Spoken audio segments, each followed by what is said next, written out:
Alright, hello. How's everyone doing today? As usual on Thursdays, I'm your host, Richie T, also known as Richard T, and today I'm coming to you with a deck that's I find pretty interesting because I was the one that really brought it back. I've been tweaking it a lot. I've had a lot of really good performance with the deck currently, and I decided to play it for you guys. So, I like to call the deck Postless Post, but most people know the deck as Eldrazi. But, because of some new cards from War of the Spark that we'll get to in just a little bit, I'll explain why I think of this deck more as it plays more of a Post deck than as a Tron deck. But, that's enough of that. Let's get into the deck tech, shall we? We're going to start off with the lands that give us extra mana and our basics. We have 4 Eldrazi Temple because since we're playing 14 Eldrazi's, it's a good way to ramp us and allows for some really broken starts. As well as we have one of each, or not one of each. We have a playset of each of the Tron lands. We are not a Tron deck in the sense that we are trying to get Tron as fast as possible. But we play Tron because it does let us double or even triple spell a lot more consistently. As well as just helps us play things like our Walking Ballistas and Chalices, which are over here because I'm a dum-dum. Boop. And we'll put them here. Sorry about that. Didn't even think about those cards. Actually, these can go in the interaction. Okay. So, yeah, they can help us cast our X spells for more, as well as just let us cast multiple spells in one turn, and makes our 7 mana board wipe a lot easier to cast.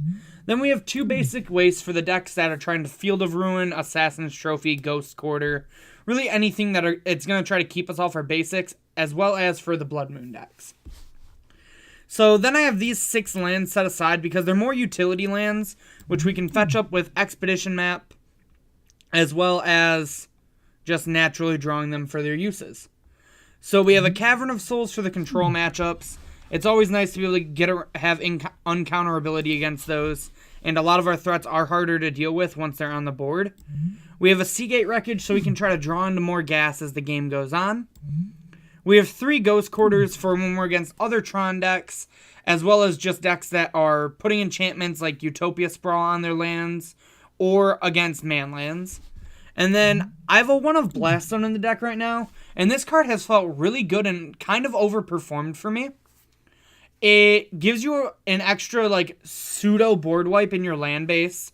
It can't be countered, and there's not much decks can do about it besides for waste a Field of Ruin or a Ghost Quarter on it, which at that point they're leaving our bigger mana alone, which is almost a win. So yeah, again, we have the 4 Expedition Maps, so that way we can tutor up whatever land we feel like we need at the current time. And then for interaction, we're on a 1 of Dismember. I would really like a second one, but it's been really hard to fit the second one into the deck. -5 is really strong against Grimag Anglers, Tassigurs, even Tarmogoyfs from time to time.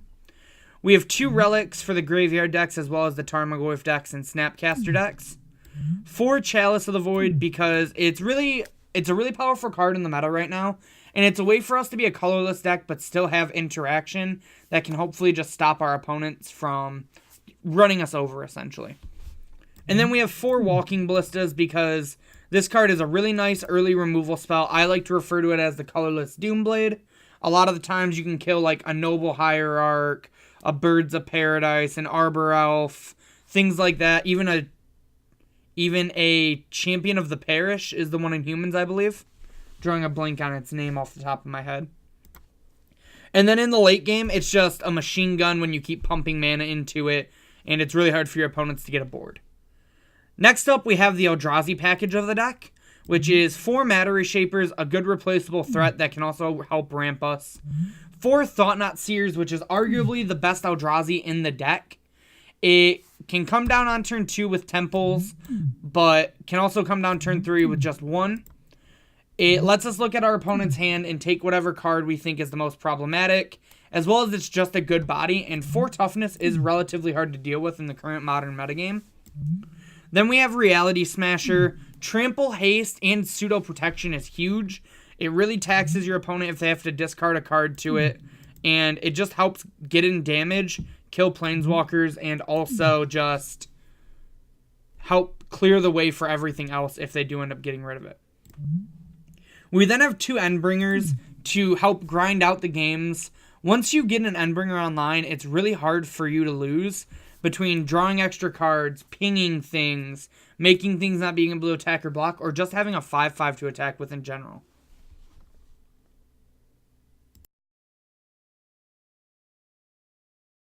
Then we have 2 All Is Dusts for a board wipe. The reason we go with this is because our Eldrazi temples cast it for cheaper, and it doesn't make us sacrifice anything that we care about. So it's kind of like a one-sided board wipe. Next up, we have the 5 of the 6 War of the Spark cards in the main. As we got to, I said Blast Zone already. We have 2 Ugin the Inevitable, which he has really overperformed in this style of deck. It was the original draw to wanting to try the Eldrazi variant as opposed to traditional Tron, is I think he really shines in this shell. He's 6 mana, starts at 4 loyalty. With his static ability, it makes all your colorless spells cost 2 less to cast. So your Matter Reshapers now just cost 1. Your Thought Knots cost 2. Your Smashers cost 3.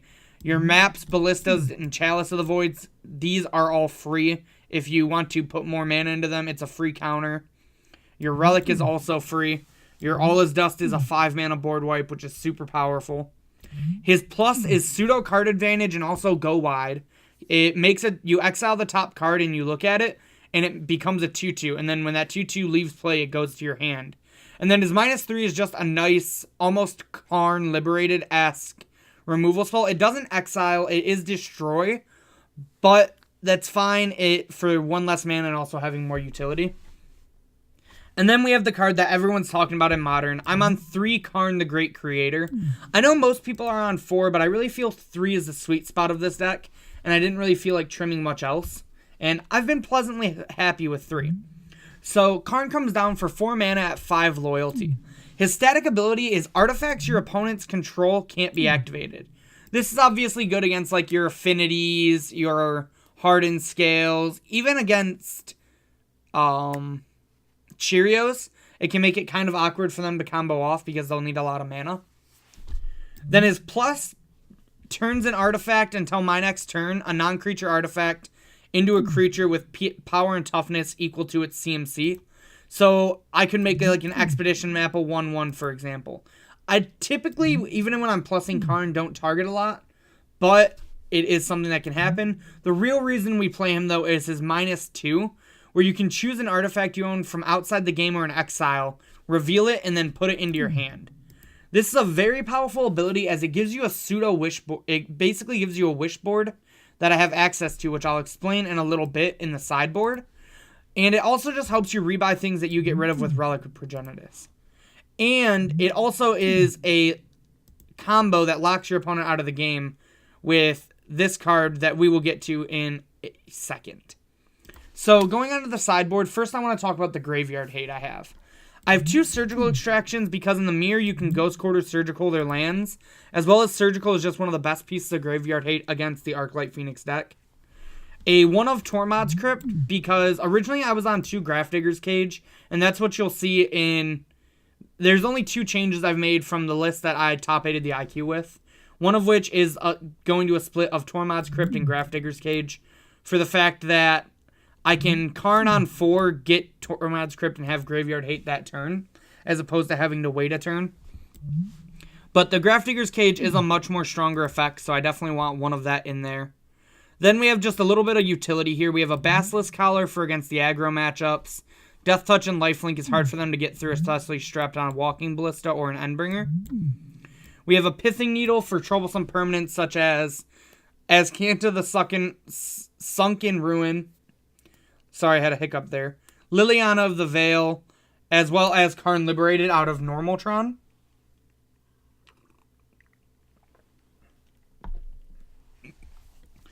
We have a Ratchet Bomb for a way to deal with smaller permanents. We can tick it up slowly and eventually blow it up.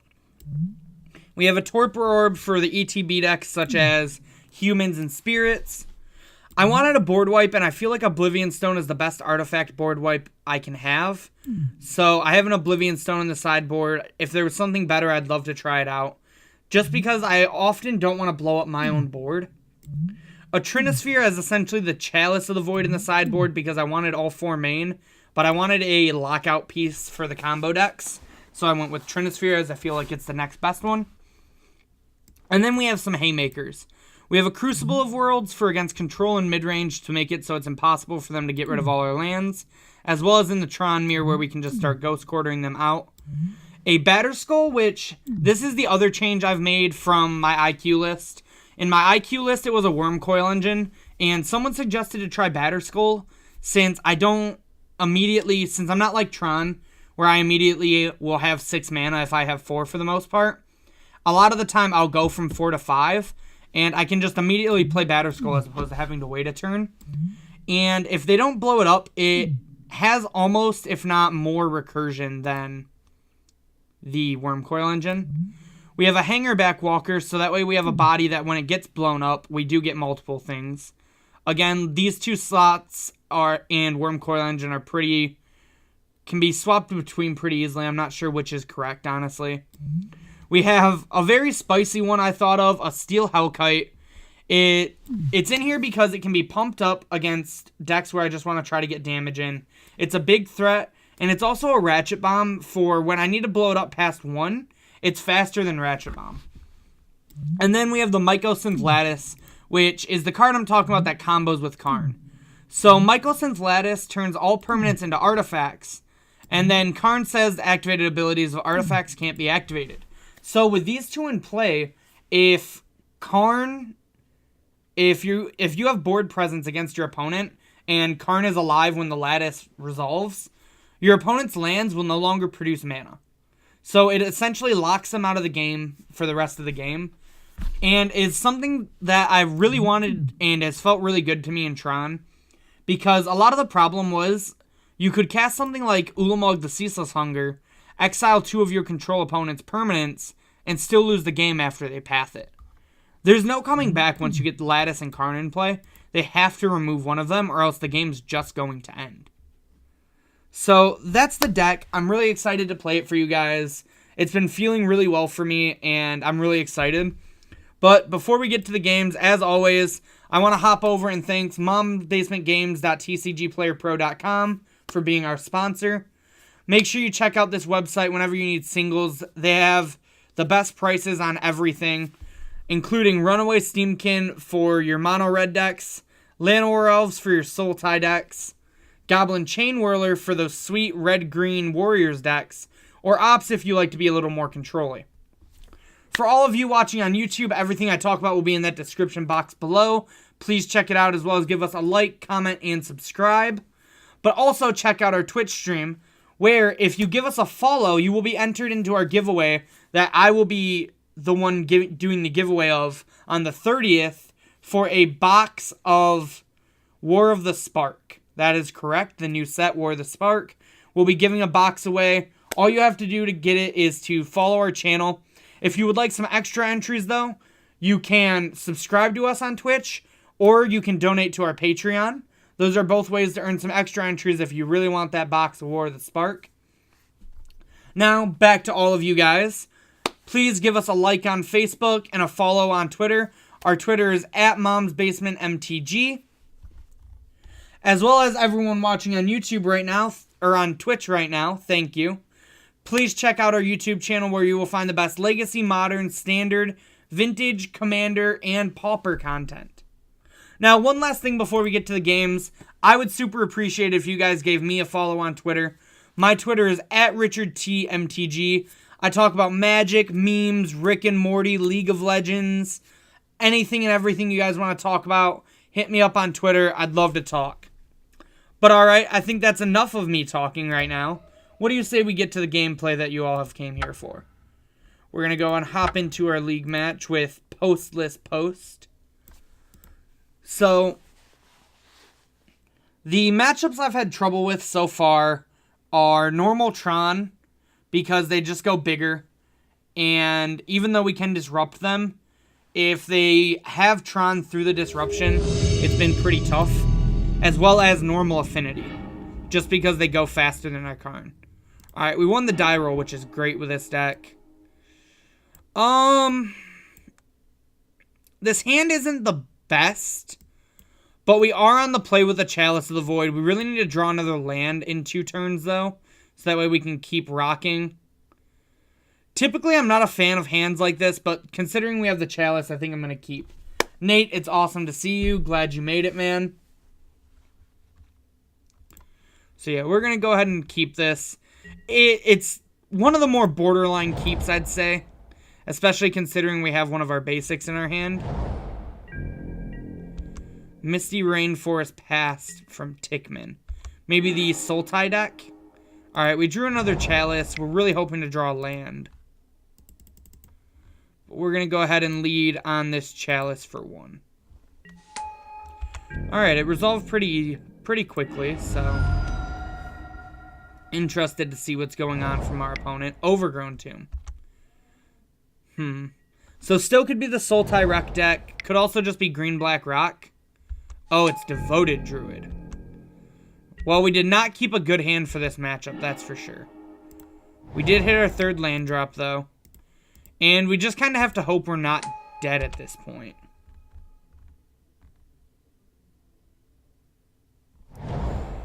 Yeah, it's definitely a risky keep. I assume this is like a collected company, or... Oh, just Chord for 2? Yep. So our opponent had the combo. Pretty unfortunate. I'm gonna make them show me a payoff. Okay. I'll concede now that I've seen that. So essentially they're just gonna make infinite mana, then go get a Walking Ballista and kill us. I think this is actually a somewhat tough matchup because they have the combo. So the way I like to sideboard is the cards that are in our sideboard but we want beforehand are what we bring in. So I'm thinking about this Grafdigger's Cage, this Pithing Needle, this Ratchet Bomb. Torpor Orb doesn't quite do it. O-Stone I think is fine to get off Karn. Trinisphere doesn't seem like it does enough. And Steel Hellkite we can get. So I'm thinking about these 3. The cards that don't do a lot are like the Relics and... Everything else does a decent amount. Well, Chalice isn't that great, though. So I think we're actually going to trim a Chalice in this matchup.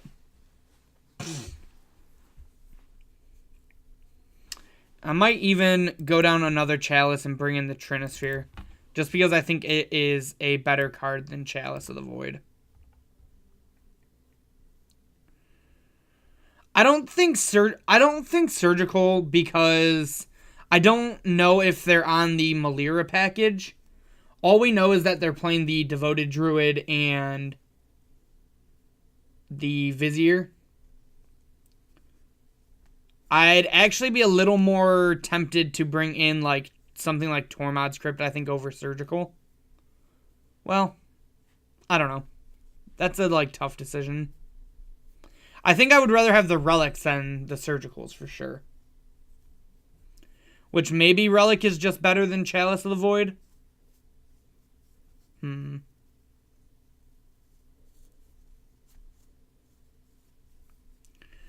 What do you think, guys? Would you rather have the Chalice of the Voids or would you rather have the Relics? I can see merit to both of them.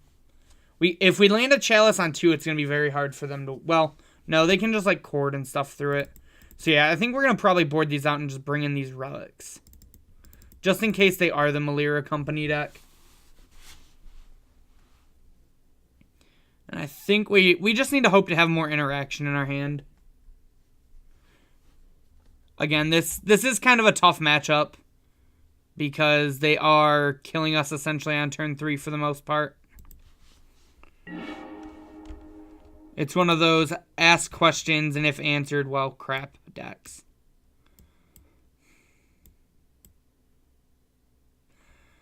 So this hand is really good if they don't just combo us. But I think we're actually supposed to mull it because I feel like it's just too likely that they just will kill us. What do you guys think? Would you keep or mull this hand? I'm leaning towards Mole just because, like, I don't think turn 3 Smasher, turn 4 Smasher is enough pressure against them. I think we'll give them too many turns that way. Yeah, I agree. I think Mole is the correct decision. This hand, however, is very good. We need another land, and I'm almost never one to keep one-landers in a Tron deck. But we have Grafdigger's Cage, Relic, 2 Expedition Maps, and Ratchet Bomb. So this hand is like everything we want against them. We just really have to hope to find a land. And our opponent also mulliganed. We will be bottoming this Endbringer. So I think we're going to just go ahead and lead on Expedition Map. Because if we draw a land, we won't need the cage on their turn 2. We'll need it turn 3. Noble Hierarch, sure. To where if we draw a land, being able to use this map is great. Kind of unfortunate not to have drawn land. So I think we're going to just go ahead and play Relic and pass.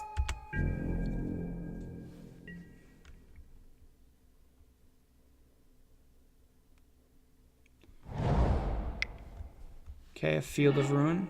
They're just going to field us? Sure, thanks. Probably expecting us to just not play basics. Which is incorrect. So this feels really bad if they are like a deck that uses their graveyard. But I really want to draw a card and try to hit exactly that. So I'm not really scared to die yet. A land only lets them cord for 1. So I think I'm just going to go ahead and pass here and crack this Expedition Map on the end of their turn. Yep, that's the Devoted Druid. Alright, end of turn, we're going to crack this Expedition Map.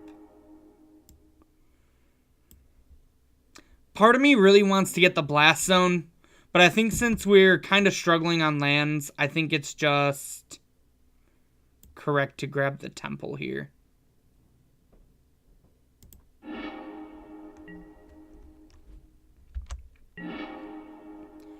Alright, I didn't really want to draw my other basic, but it is what it is. So here, I think we're going to just go ahead and play a Ratchet Bomb and a Grafdigger's Cage. Bomb can get rid of their combo, and Grafdigger's Cage stops them. It makes them have to have the combo in hand naturally, which if they do, there wasn't a whole lot we could have done anyways.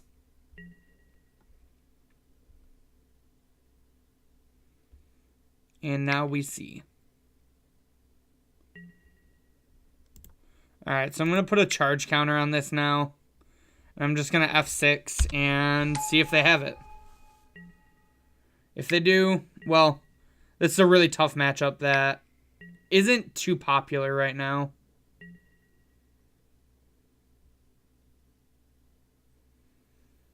I assume this is probably like a collected company.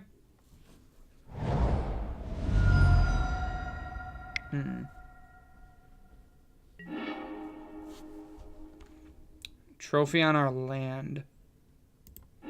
I would not like to search. Okay. So they're just going to try to get there with the old beatdown plan, which we might be able to, we can probably draw out of, hopefully. So we're going to take this up. So all we're going to do is play this map. And then pass. Hope they don't just have us.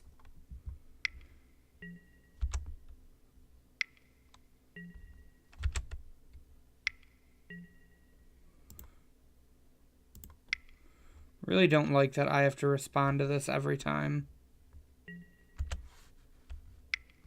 So I guess I'll just F6 currently.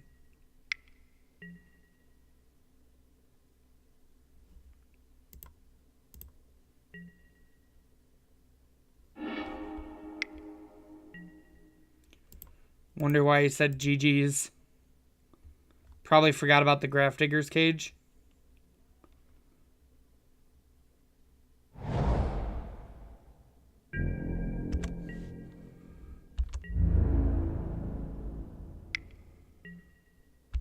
He does have a good land destruction plan going on.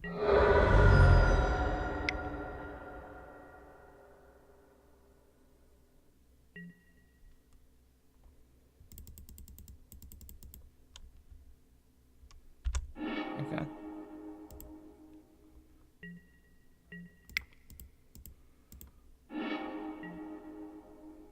So we're going to go ahead and grab a temple here.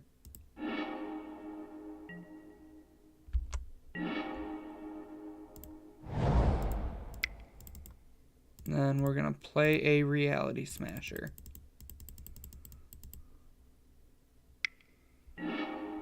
Yep. And they have no cards in hand, so...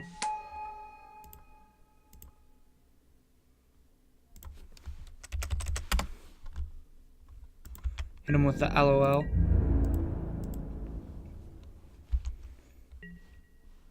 Yeah, he actually had the win if he would have just trophied this cage.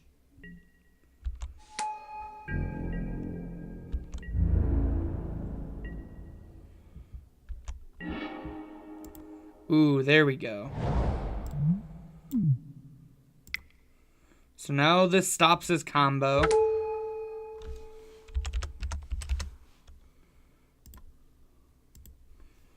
Because now they can't untap.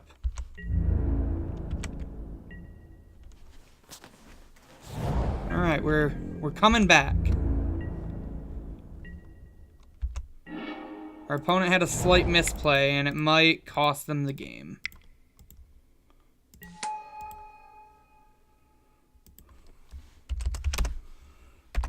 Hit him with the oof. Alright, I think I feel like I'm in a comfortable enough spot that I can go ahead and swing with one of these Reality Smashers.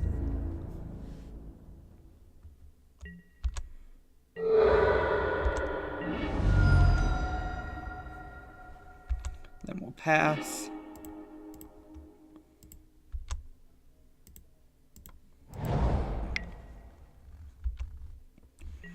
This Overgrown Tomb's looking really tasty for our Ghost Quarter eventually.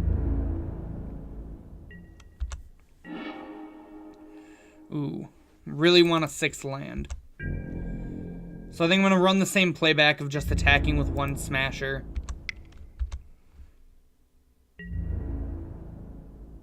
See what our opponent does. Choose to block with the Witness. Alright. Go ahead.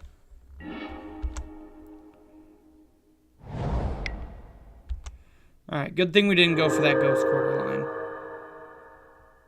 Alright. And we're going to game 3 off one of our opponent's punts. So we've seen more of their deck.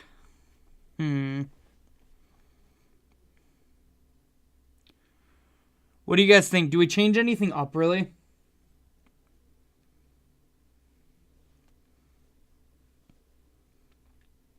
I think I'm pretty happy with everything personally. Hey, what's up, Austin? Glad to see you. Or Celestine, I apologize.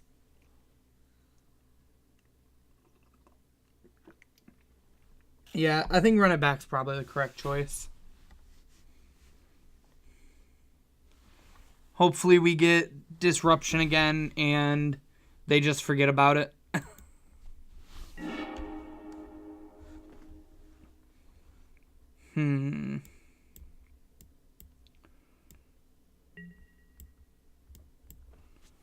How do you guys feel about this? Ballista can't kill their combo is the only issue.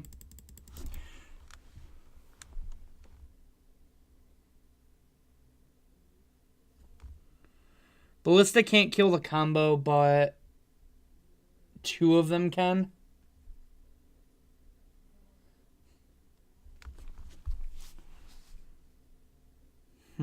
What do you guys think? Do we mulligan to 6 and try to find like a better piece of interaction? Or do you think one of our 6s probably just won't be better?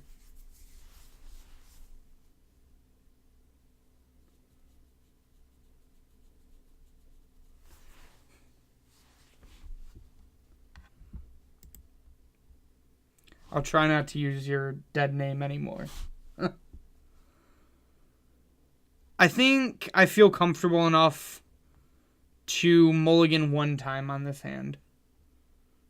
But if our 6 is similar, yeah. So I think the Pithing Needle... Yeah, I agree. I think the mulligan was better. Pithing Needle's pretty good. All is Dust, I think you have to go to the bottom.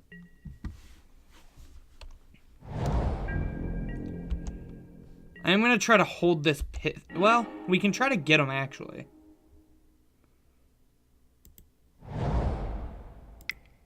We can see if they fetch in response. Oh, they didn't.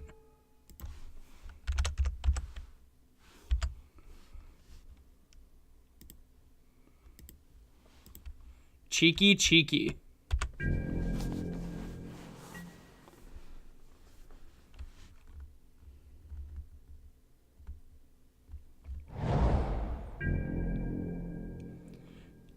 So we essentially got a time walk on him. Poor opponent, not definitely distracted, has not been playing the best, but our hand is not the best either, so I'm gonna hit him with the frowny face.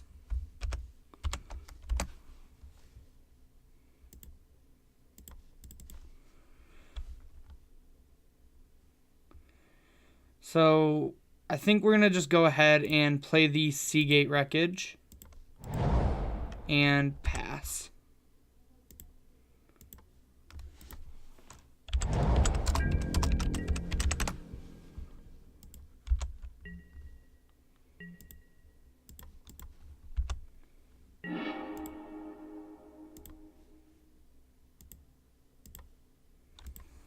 Alright, so now we're going to go Tron Piece, Matter Reshaper. Our opponent's draw seems kind of weak for them having kept right away.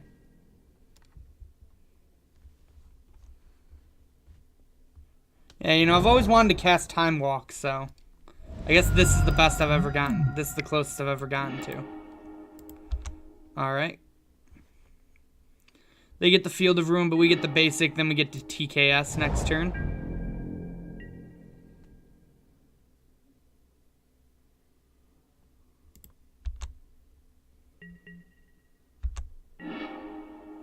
Ooh, Trinosphere is a pretty good one, too. Although I think I prefer going with the Thought Knot here.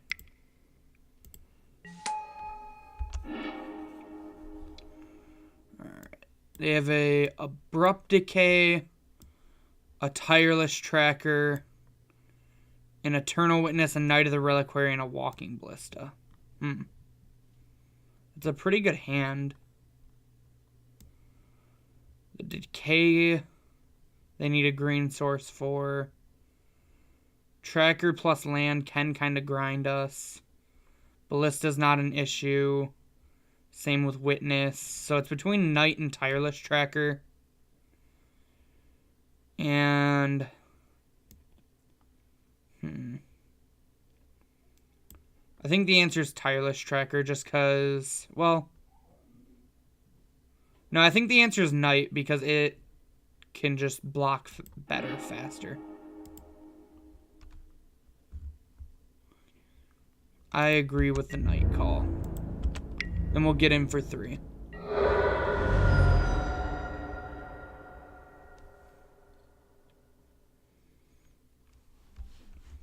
Here they probably just Tracker and then play their land. Then we'll attack them for 7 and play a Trinosphere. Which should lock them out of double spelling for a while.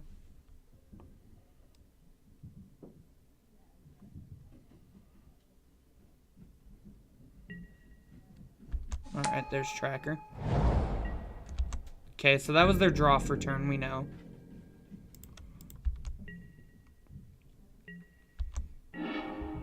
Ooh, Karn.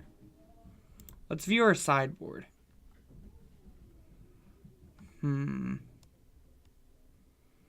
We don't really have anything we want to go grab right now. I think I prefer the Trinosphere this turn.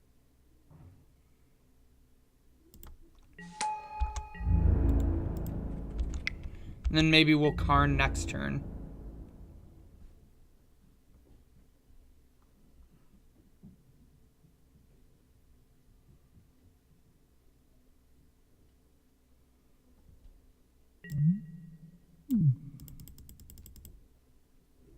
Oh, I didn't think about that. You're right, actually.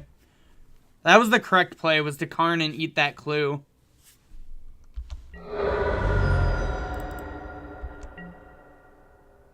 I actually like that play a lot.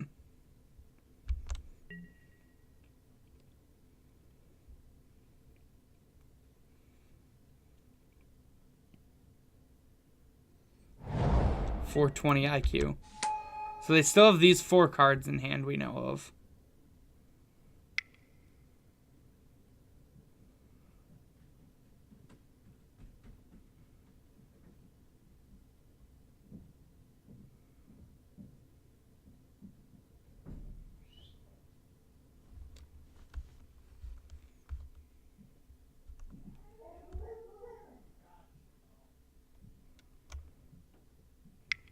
If we draw a land, we can always slam Smasher.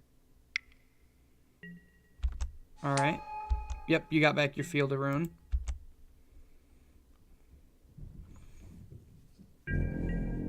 So I'm pretty comfortable just swinging with the squad. Okay, there's our land. So we Cavern on Eldrazi.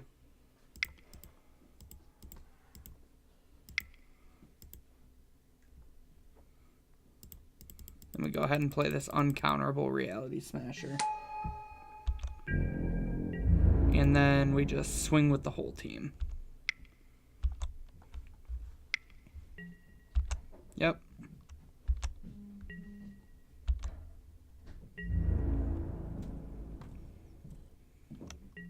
Sure.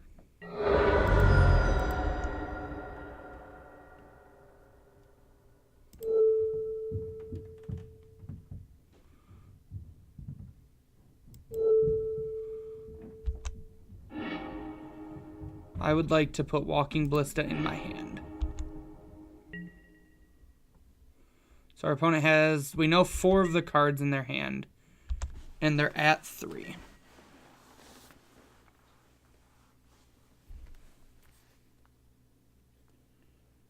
We'll see how the rest of this game goes.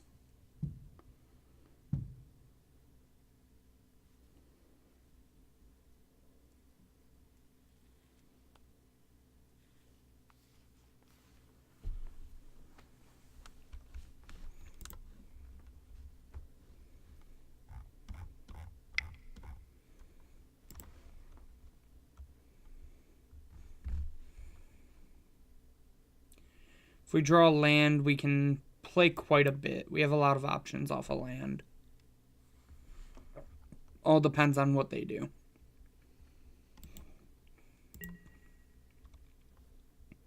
Another tracker is a really good draw for them. Or wait, actually, I think they're still dead. No, they'd go to... They'd take 2. Sure.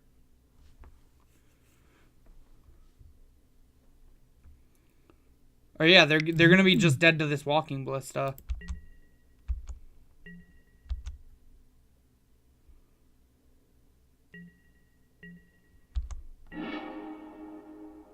Or to that. I'd rather kill him with the Eldrazi, though. It's more fun.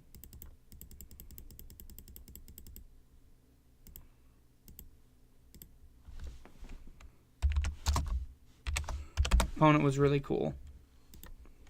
All right. I agree. The Smasher is the plus EV play. So we're starting out 1-0 against a matchup that I think is actually kind of tough for us. I think our opponent's hand might not have been the greatest keep. I think they probably could have mulliganed to 6. But we're moving on, 1-0. How's everybody doing today? I'm doing pretty good myself.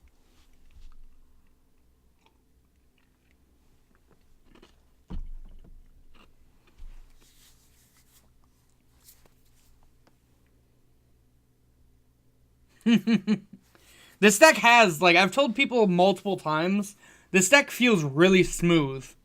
Kind of like Eldrazi Winter. I know those weren't some of our smoothest games, but I think that's a rough matchup, so even to have came out on top is pretty good.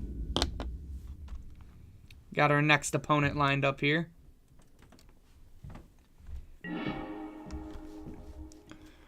Alright, Twinless Twin. I'm expecting you to be playing some Kiki Jiki combo deck. I'm not going to actually mulligan to hands that are good against that because, one, partially don't know what they look like, and two, he could be lying. So I know this hand looks kind of weak, but I actually really like it because we have a play on 1, a play on 2, and then if we draw a land, we have a play on 3. But it also just can crack a map and get more lands. So I really like these hands. Typically, a map into a Chalice of the Void on 1 on turn 2 is a pretty good keep. He does look like he might be a Twinless Twin deck. So he might be living up to his name. Alright, there's our third land.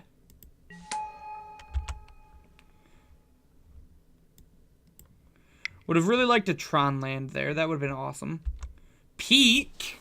Alright, opponent, you know what's going on now. This is definitely a Twinless Twin deck, so... Oh, and like the true professional, we just drew the Tron land off the top. So, as good as Chalice of the Void is, I think I'd rather just have Tron. We do call that the Richie Thompson special where I come from. So we're just going to go ahead and ship it. Just tower, power plant, and play on turn 2 with a map. You know, nothing going on. Just classic modern Magic the Gathering plays. Against Sulphur Falls, Desolate Lighthouse, Scolding Tarn. Yep, you got your Serum Visions, opponent. So I think our play... I take that as a compliment. I don't know if I should, but I do. So we need to go and get ourselves a Urza's Mine. And then... Good games, opponent. This is when you present the hand, you say good games. Just the good old turn 3 win. Alright, so they're definitely playing a Twinless Twin deck. How would we like to sideboard?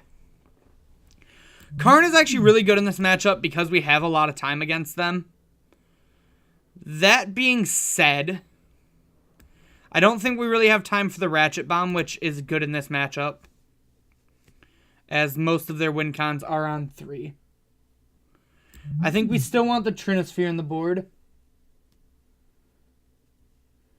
It could be a Kefnet Blue Moon, but based off the name and the fact that they played Peak, I'm willing to incline that it's Twin. I think the only thing I really want is this Ratchet Bomb and probably take out this Relic. What do you guys think? Would you sideboard anything else in? I think everything else we can get off our wish board pretty good against them. Pretty consistently. Maybe the Basilisk Collar could come in.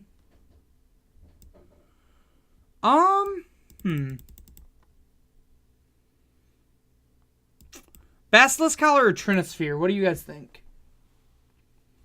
Yeah, our board's meant to be tutors, pretty much. But I think, like, Relic's fine. It can shut off Snapcaster Mage. So, do we just... But we do... I can speak, I promise. We have Karn to get stuff like that. So, I could see the Basilisk Collar or the Trinisphere coming in over the Relic of Progenitus in the main. Which do you guys think? Or do you think I just leave in the Relic? I think everything else is pretty good, though.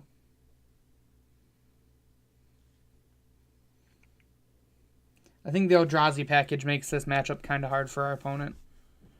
I think I'm going to go ahead with the Trinisphere because we want to try to slow him down.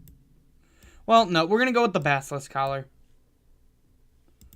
I think I like bringing in the collar. Yeah, that's part of the reason for the Ratchet Bomb coming in, the Hellkite in the board, and we do have 2 basics. But Blood Moon is definitely a card I need to keep in mind. I think we have time to get the Needle off Karn. Well, actually we probably don't have time for that, so I think the Needle should come in. Because they're going to try to combo us on turn 4. Yeah, I think I'm going to do this. Some last-minute sideboarding decisions, but we got there. I think everything else in our sideboard's pretty good. Pretty good to stay there.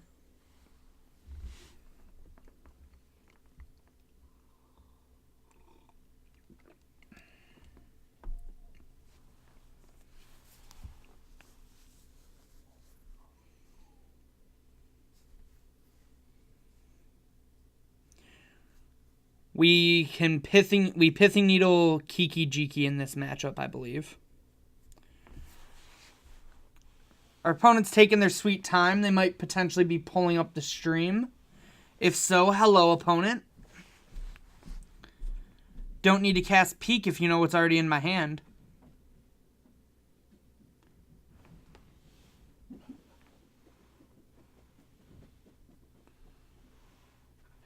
Could also just be going to grab a drink or maybe some food. Alright, there's our opponent.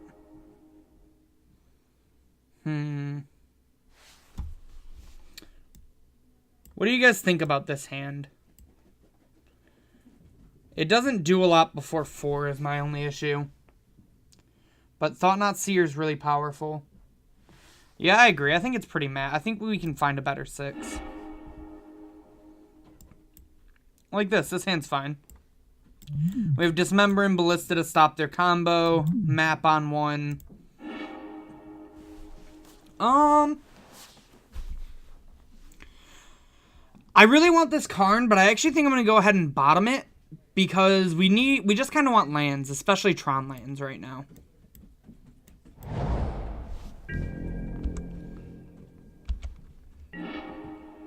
Alright, Matter Shaper. Means we might end up just going for a Eldrazi Temple. We'll see how things shape up.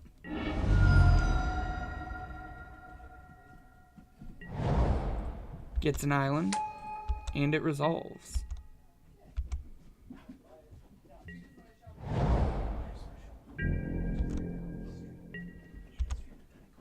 Alright.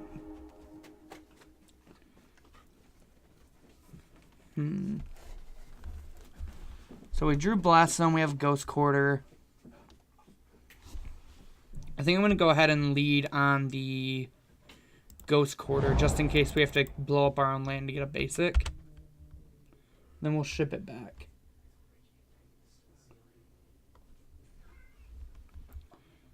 Yeah, unfortunately, no Richie special this game. We used that the last one.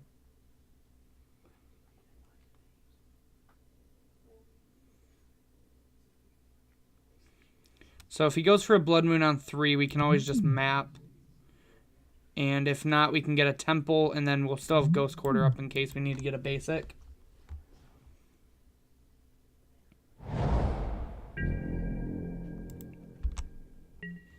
Alright, just a pass, so we're just going to go ahead and crack this map.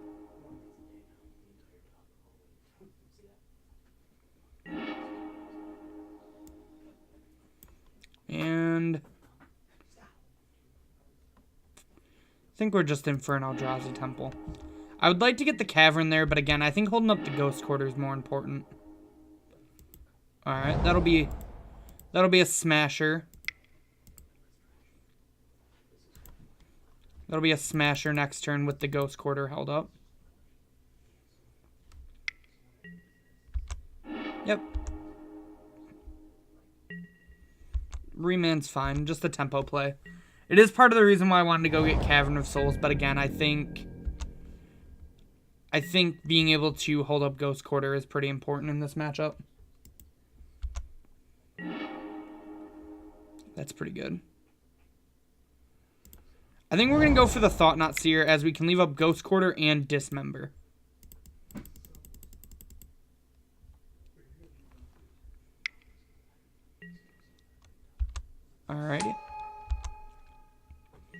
If he snaps remands, I'll just go ahead and Ballista this.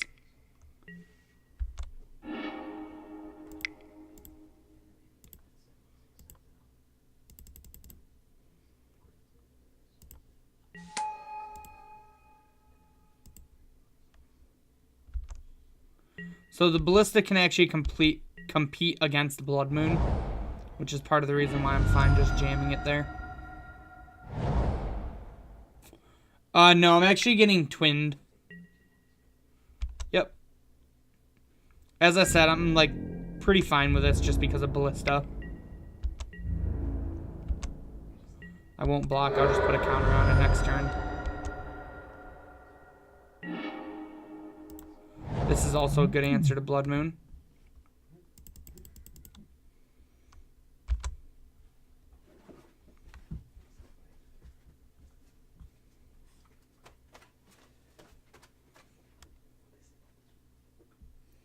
I feel pretty comfortable to attack here.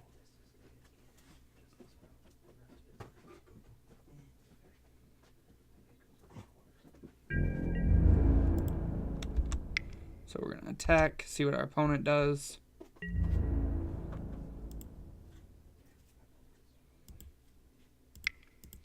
We're just going to go ahead and pump it up. They have the Bolt, which stinks, but we did trade off with the Snap. They have 4 cards in hand. We have this Dismember to make sure we don't just die. And if we draw a land, we can just Ugin away this Blood Moon.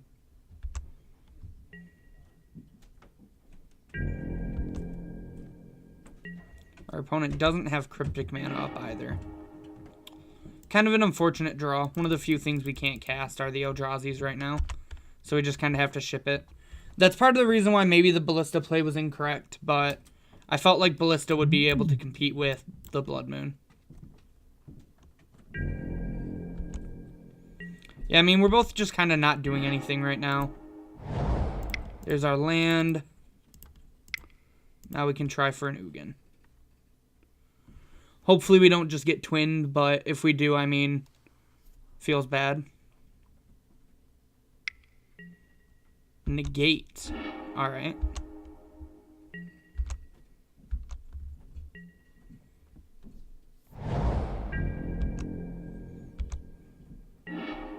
Ooh, there we go. Expedition map. Hopefully they don't have a counter spell for this. Haha.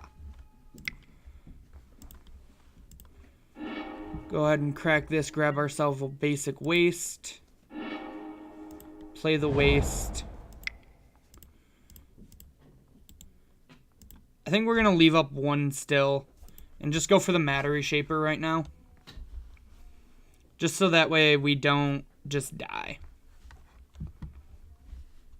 I don't think the Thought-Knot Seer gets us enough here.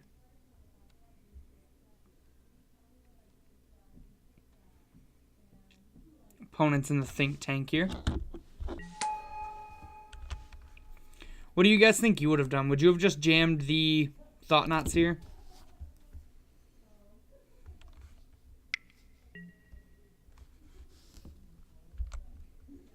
This is game 2.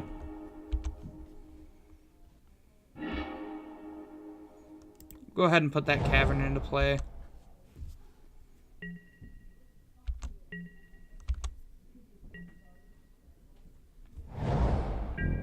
Alright, still not an island for his cryptic commands. Okay, that's an extra land drop. We're going to go ahead. Yeah, I agree. I think holding up Dismember is pretty good. We're going to go ahead and try for Thought-Knot Seer here. Ceremonious. So now we're just going to stick our map and pass. Crack it at his end step.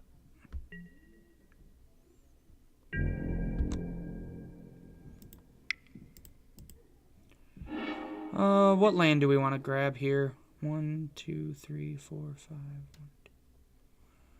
I think we're actually going to grab the basic waste again because we're getting close to being able to double spell.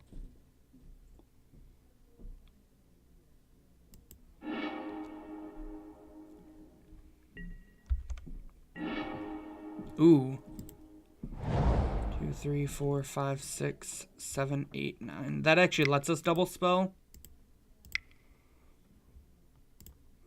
We're going to go ahead and lead on the Smasher, though, because I'd rather have this Thought Knot resolve.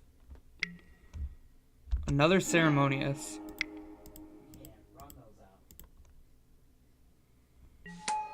Here we go. Thought Knot resolves. Blood Moon, Bolt, and Jace, Wielder of Mysteries. Interesting.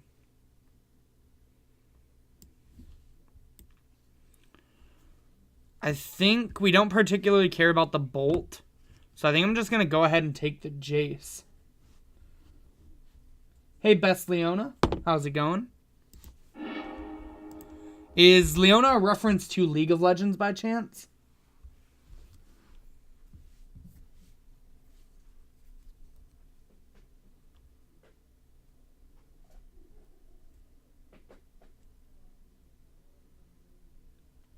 Oh, okay. What's up, Casey? Dude, you should add me. You should shoot me your League name and we should play together sometime. I didn't know you played League.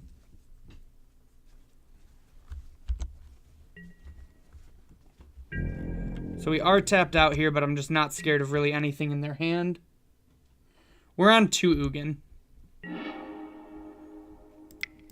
3, 4, and 5. Now we're going to try to smash. All right. 2-0, baby. Let's go. Twin can't stop us now. The Jace seems kind of like an interesting inclusion. Oh, we trying our best to feed them kids, you know. Yeah, this deck, lowering the curve by taking out the Karn Liberateds and the Ulamog, the Ceaseless Hunger, has made it feel a lot smoother. And is why I've really enjoyed this deck a lot lately. I also just love this style of deck. I love that I'm not like 100% reliant on Tron.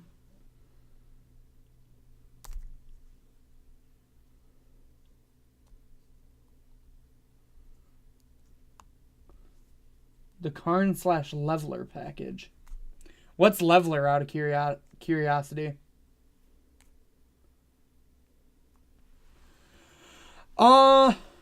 I'm not 100% made up for Louisville. This is probably one of my top contenders right now. It's either this, normal Tron, or Blue-Red Phoenix.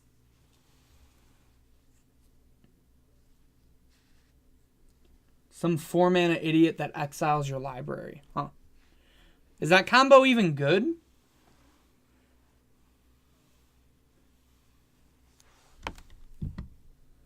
Let me hit up this link really quick. Whoop. Pull this back up so we can join our match. Huh. I don't super know how good I think that card is, that combo is.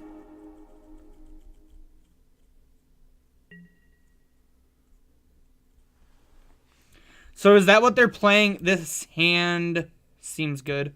Relics Interaction. We have a Temple for a Smasher.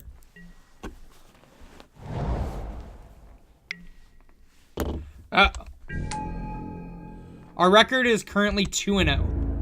But we are against Burn, and we do not have that good of a hand against Burn. Alright, we're going to go on this Temple and play ourselves this Relic and pass. I actually beat Burn at the IQ that I top 8. Oh, it's Mono Red Phoenix. I actually think this matchup's probably a little bit better for us. Because they don't have as many spells that just go at our face. So we can brick wall them easier.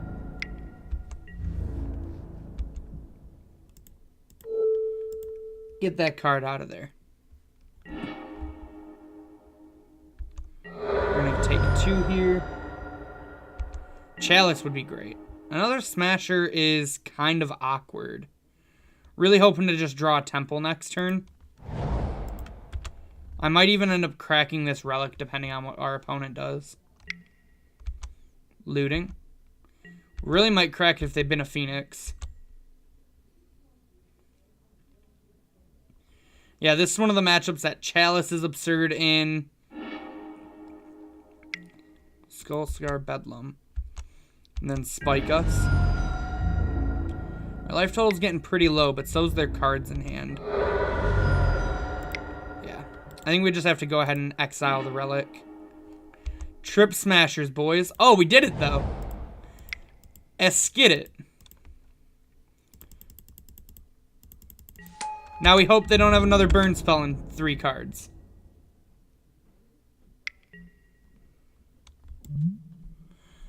That's a dope art, and they're playing Abbot of Carol Keep, which I can respect. And Blister Coil Weird. This guy's deck is sweet. This might not be Phoenix. This might just be like Mono Red Prowess. 2, 4, 5. If we live a turn, I think we can win. But we need to live a turn. One more turn. Come on. Name Eldrazi with this.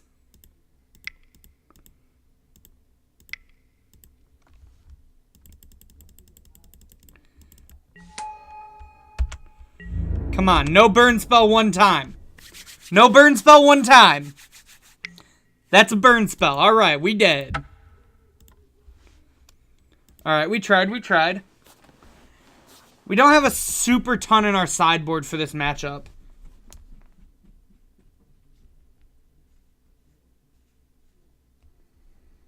Listen. Sometimes it needs to be the one time for the one time. Not just the one time. You know how it be. So Collar seems good in this matchup. Ratchet Bomb seems good in this matchup. I think we have time to get Skull off Karn. And Hangerback also seems good in this matchup.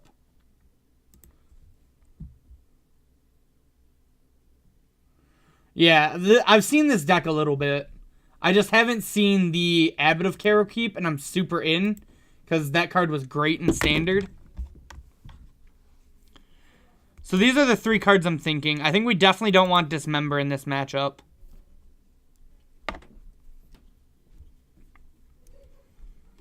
And then I kind of think if they get to the point of Bedlam Reveler, we should probably be able to win the game.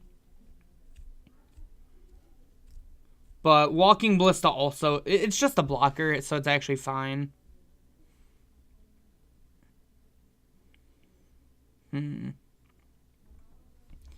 How do you guys feel about this? Taking out the Dismember and Relics for the Basilisk Collar, Ratchet Bomb, and Hangerback.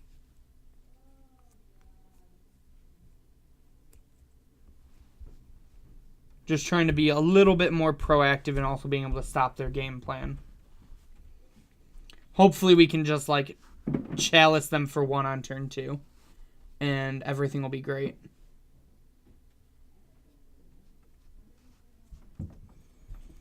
I don't think we really have a lot to deal with their Braids, though. Like, hopefully we can just Thought Knot them out of their hand. Chalice doesn't win, but, like, if they're using a turn to just Braid a Chalice, that's, like, saving us a lot of life. I think we're going to definitely just run this, though. I would love to be on the play. And this hand is the actual nut. Definitely keep. I may even not Chalice on 2. Because Ugin lets us play our Chalice for free on turn 3.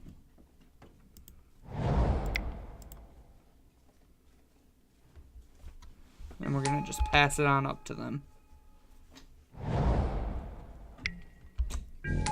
Okay, so Soul Scar, not that aggressive. Ratchet Bomb's a pretty good draw. Yeah, I think I'm going to get a little greedy, and I'm going to just pass so that way we can play Ugin on 3. We can go Ugin, Chalice for 1, Ratchet Bomb. Pretty rewarding considering they just played an Abbot. You don't think that that's greedy?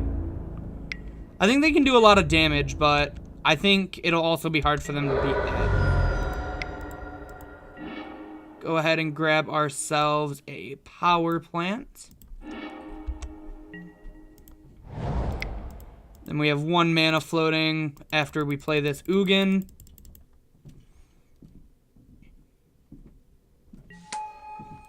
We get to play this Ratchet Bomb for free. Play this Chalice for 1. Then plus this Ugin to make a 2/2, which is a Walking Ballista. Not a bad turn. We essentially made 10 mana on turn 3.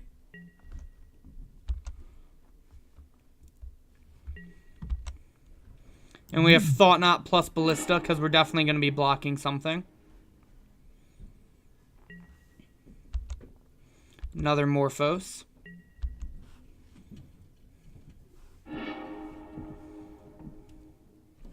Probably just block this Abbot because... What's this Abrade hitting? Our Chalice? Sure. So there's that Abrade you were talking about. Right? Dude, it's postless post.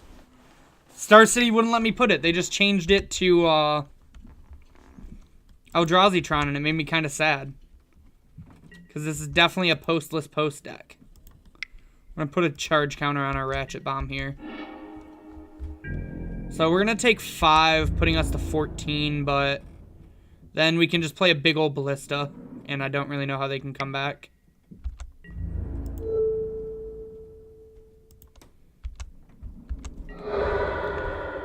So we can play Ballista. Oh, it was at Ugin. Smart. I should have seen if both of it was at Ugin, but I think I want this in hand anyways. That's pretty good. Just TKS, TKS.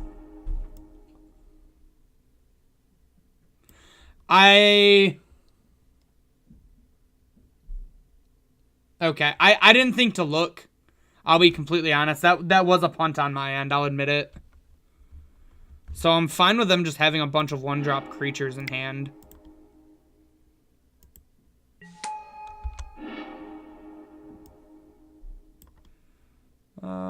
We'll go ahead and take the Swift Spear since it has haste. And we'll just go ahead and pass with our bucket of 4/4s.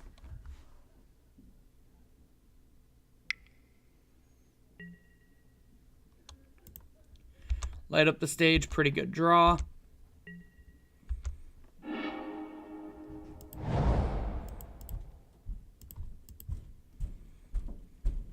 They hit 2 lands. That's not that great for them. Alright, so despite my punt, we still managed to win that game. You really got to see the power of Ugin that game, which was pretty cool.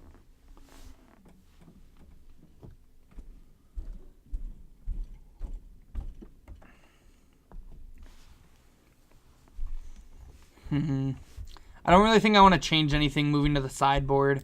I could maybe see wanting this Trinisphere.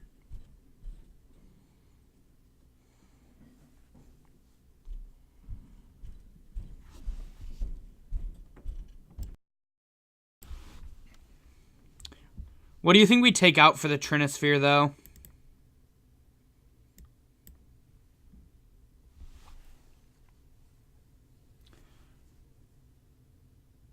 Yeah, I agree. I think Trinisphere is very good. I was thinking I wanted it for Karn, but I think Karn's kind of slow. I could almost see even... Well, Karn gets us Batterskull, so I want Karn. Yeah, I think All Is Dust is probably our weakest card in the deck still. Do you guys think anything else is better than the All Is Dust? I think we want the Batterskull to get off Karn, which is kind of a reason that maybe the Hangerback should be a Wormcoil, but I kind of want to be able to play it as an early threat also.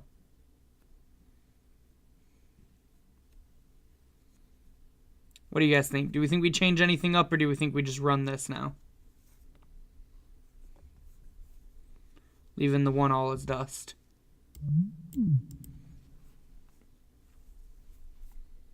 Run it. I agree. Let's get it. Let's get it.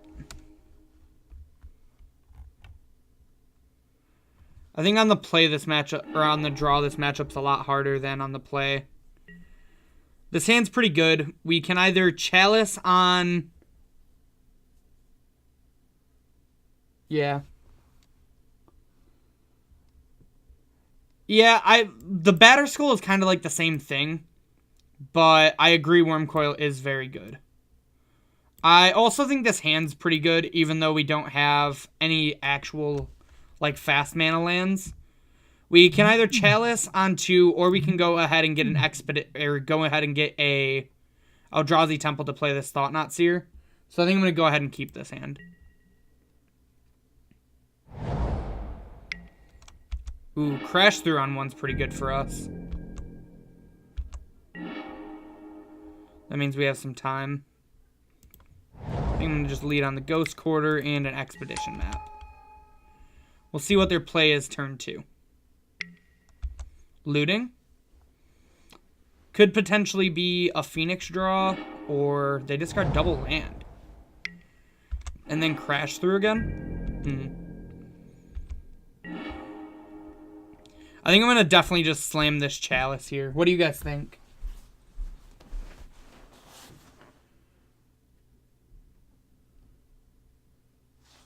Yeah, I completely agree. I think Chalice is the correct play. Hopefully they don't have the Abrade in hand, but if they do, like, they have to pretty much take another turn off.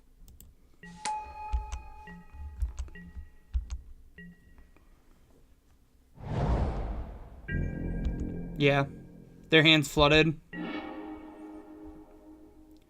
Here, I think we can just go ahead and crack this map for a temple and play the temple. Or did we get Blast Zone, actually?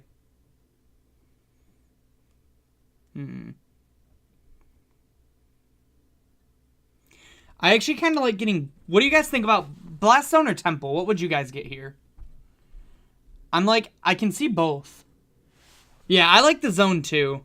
It doesn't let us smash her, but we have a lot to do with our hand as is.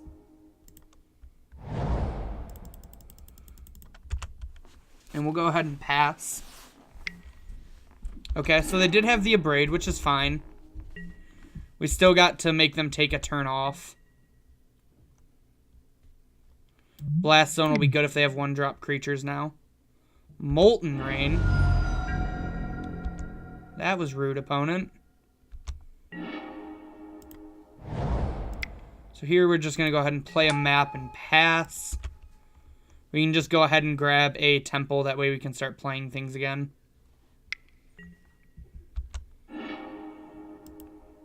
Ooh, light up the stage, hit land Abrade. That's not that good for them.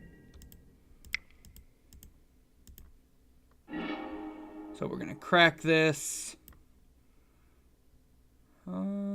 Yeah, I think Temple's just the best choice here. Ooh.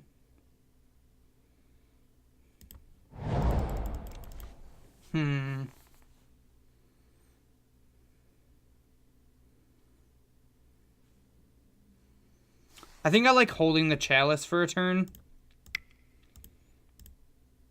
But I think...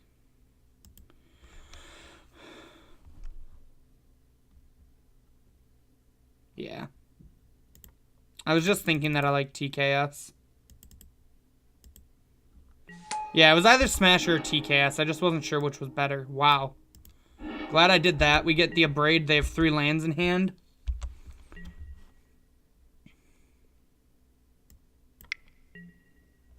Sure.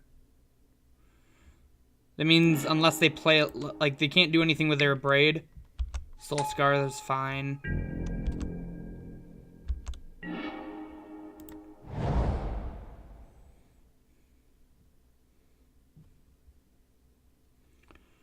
I kind of just want to play this Chalice for 1.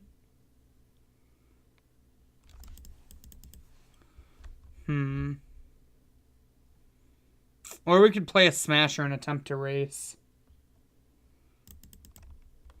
But now that they don't have the lands in hand for sure. That's true. Both the Braids are gone.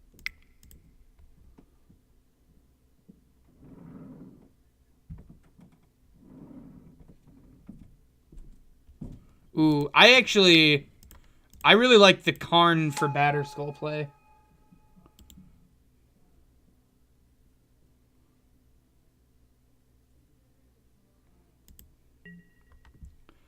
I think we can get Lattice next turn if we draw land. So I kind of like the Batterskull play just to be safe. I don't even feel like I need to swing because I'm just ahead. Swift Spear. Really wish we would have Chaliced for one, that's for sure. Would have definitely been good against what they had.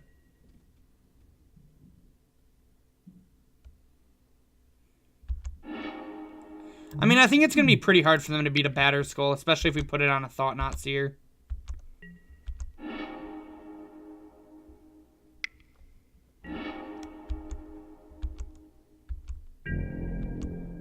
Like, they have no cards in hand and we're at 8. Yeah, good call out on that, Casey.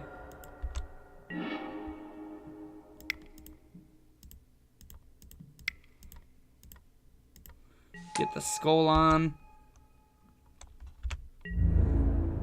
Ship the turn again.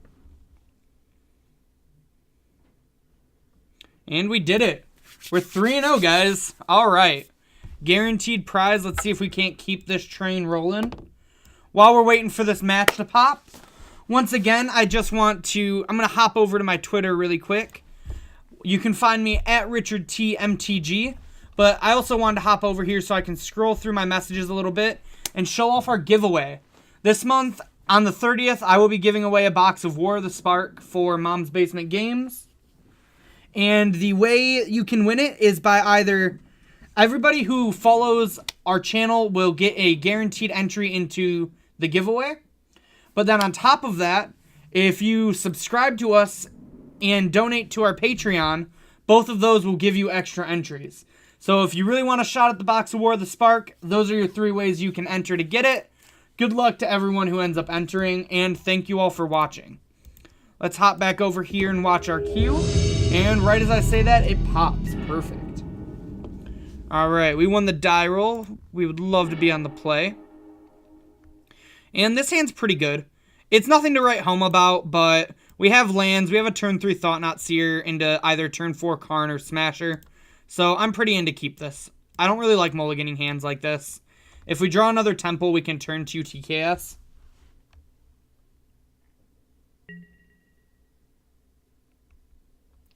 Oof. Meatball subs are pretty A+. I had a pizza over here waiting for me once I get done streaming, so I too will be smashing on some foods. Looks like probably Burn Again is my guess. Off Stomping Ground. Oh, Zoo. Okay. The early Thought-Knot Seer draws are really good against Zoo, for sure. And the fact that we drew another one is pretty great. So we're going to take some damage here for sure, but then we get to start playing some brick walls. Take 3, we'll be at 17.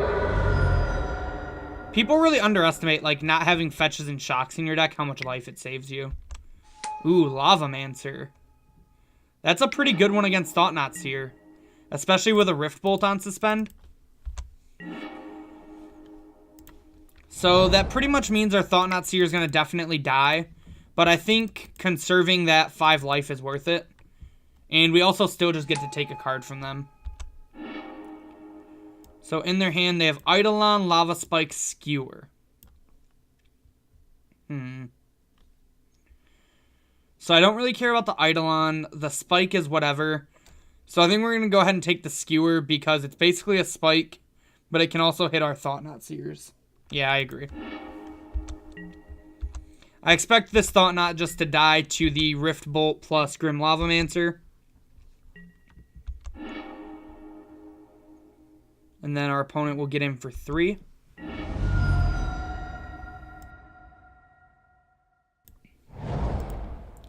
Then we can decide if we want to either play another Thought Knot. Okay. So we know their 2 cards in hand are Eidolon and Lava Spike.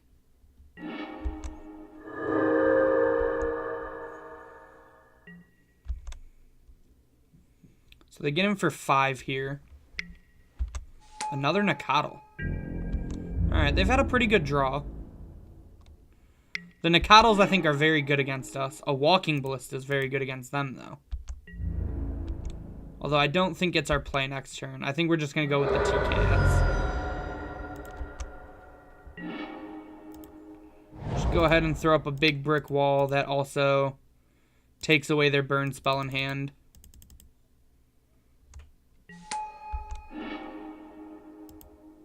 Leave them with just the Eidolon and say go. They don't have any fuel for this Lavamancer. So. Alright. They might be able to just kill us. We'll see. I will fuel it eventually by just killing creatures. Really.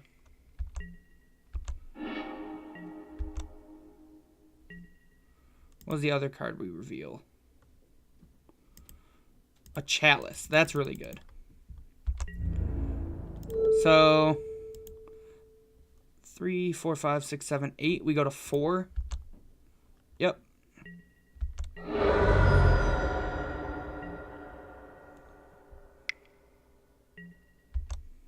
That's an Eidolon.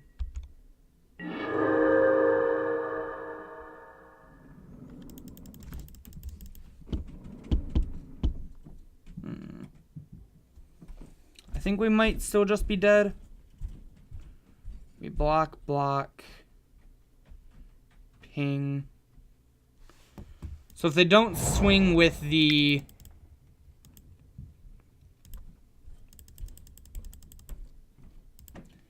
Yeah, we're dead if they don't swing. If they swing with Lavamancer, we're not dead. So I think it's worth giving it a try and hoping that they misplay here. Their hand was very creature heavy and very good against us. We really needed that Chalice earlier on, and I think we could have maybe won. Block.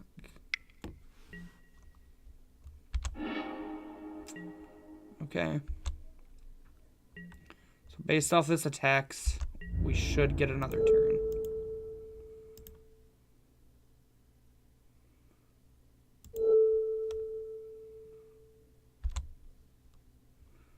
Outside of them having...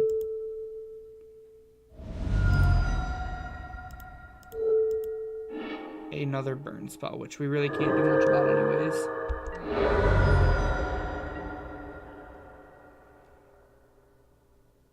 They just had a burn spell, I'm pretty sure.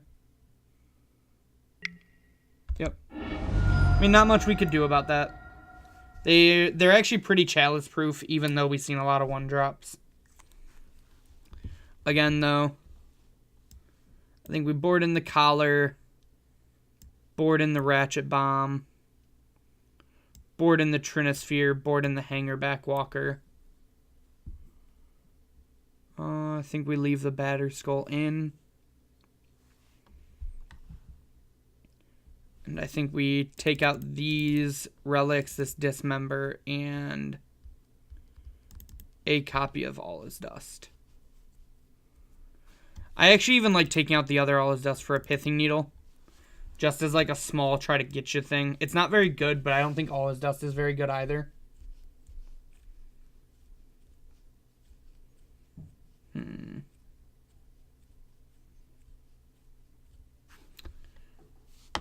How do you guys feel about this?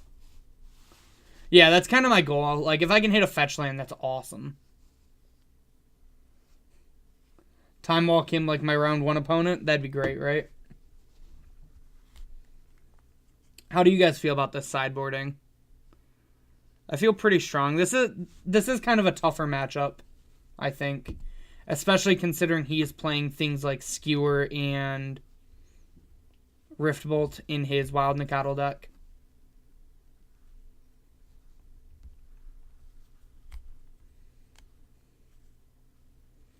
Chalice is going to be powerful, but not as powerful as it typically would be in these matchups.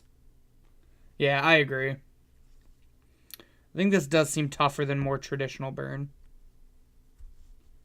Well, maybe not more traditional burn, but definitely tougher than like a traditional zoo deck.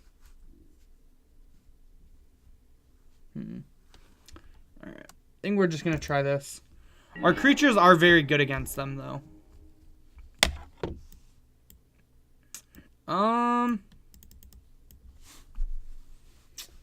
What do you guys think? We have the Chalice, but we don't have a lot to do other than it. We get to Pithing Needle and probably name like Wooded Foothills.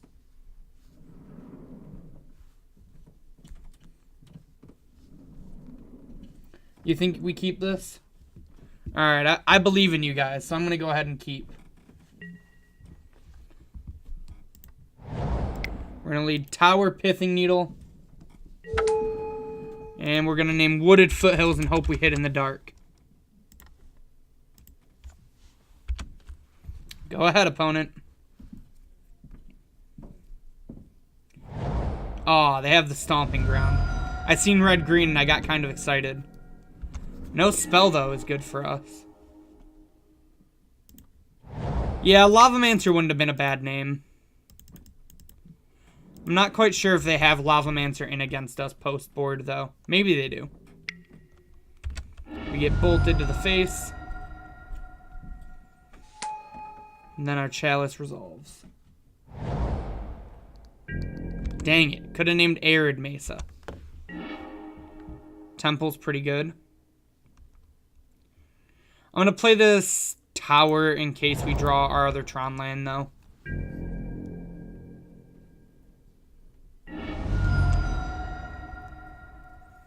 Man. Arid Mesa was the other fetch I was considering naming, too. Big sads. This could be a destructive Revelry here. Yep. Pretty unfortunate for us.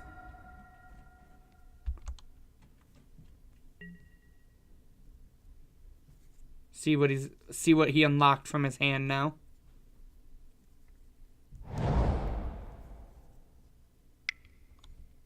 Tap land. Okay. That's pretty good for us. Probably just insinuates burn spells. No. Interesting. Maybe he just has a really reactive hand. Skewer. Skewer and Swift Spear are really awkward, which is kind of something weird. Okay, so here's a potential turning point. Do you guys think we Smash her to have a blocker, or do you think we Chalice to try to shut off burn spells? I don't think he's playing like the destructive, or not the destructive Revelry, the Boros Charms. So I think we only Chalice for one if we Chalice. What do you guys think? Chalice versus Smasher. Smasher versus Chalice.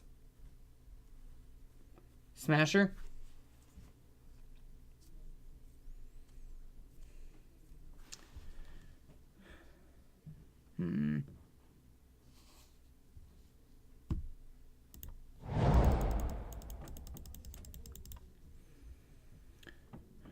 Based off the fact that they put this into play tapped, I think I'm going to go with the Smasher.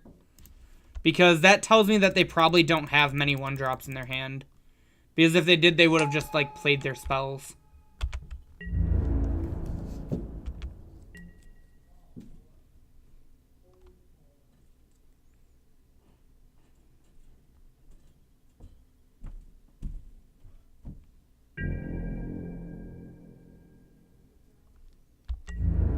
I'm definitely not going to try to race.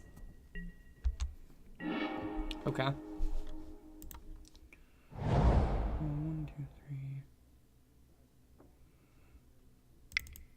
So the other creature would be nice, but I think having a Chalice on 2 is even better because it shuts off Destructive Revelry. I know I was just talking about how Chalice on 2 isn't that good against them. But based off their hand, I don't think Chalice on 1 is either.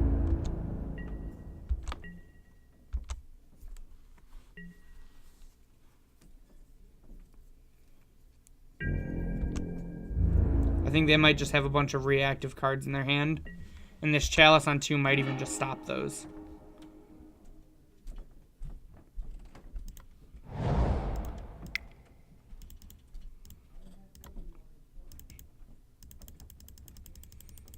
Alright, so here, I'm not going to quite try to race perfectly.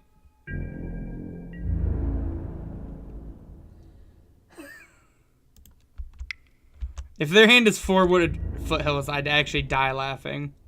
We're going to get a little aggressive here since they haven't played anything.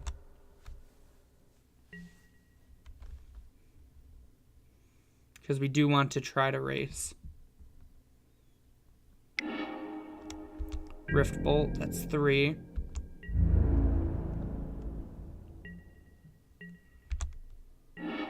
Ooh. Does Karn get us anything worthwhile?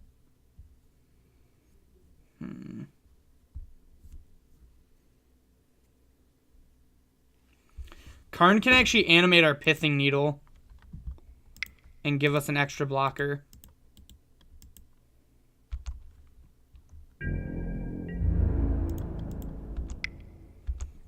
So we're going to attempt to get in here with 2 smashers.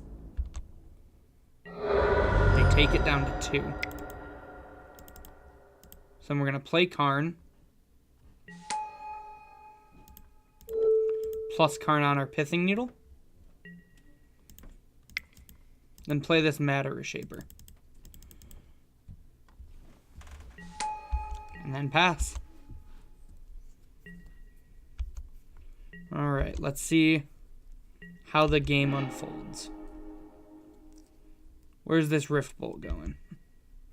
Rift Bolt goes at us, puts us to 8. What do you have, opponent?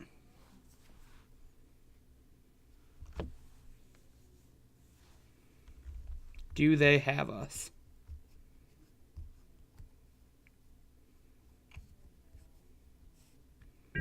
Or did we manage to pull this one out?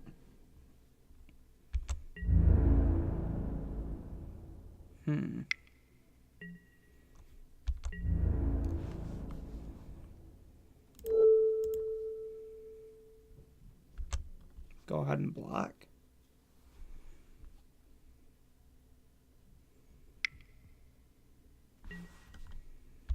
Okay. I'm at 5. Trigger. Thought Knot goes to hand. And we did it. Alright. We are going to a game 3. Where they get to be on the play again. Do you think we change anything, or do you think we run it back? Yeah, I think they probably for sure had some wooded foothills in hand.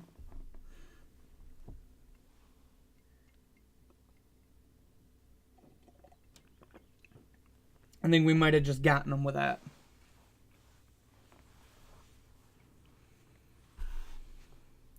What do you guys think? Would you run it back, or do you think you'd change anything that I have?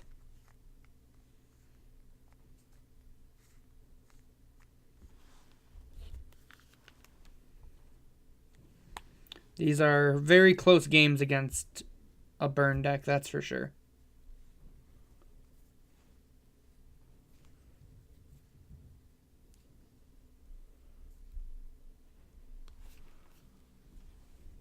Yeah, I agree. I think we're just going to run it back.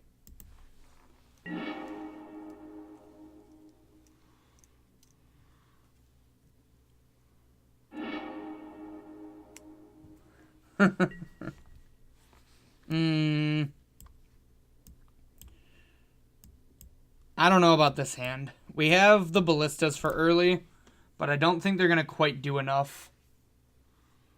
I agree. I think too weak. It's not land destruction, so you don't know what's going on, Ryan. They also mulligan, so. I like this hand a lot. Matter Reshaper and Hangerback are good blockers. Trinosphere can really slow them down. This hand seems great.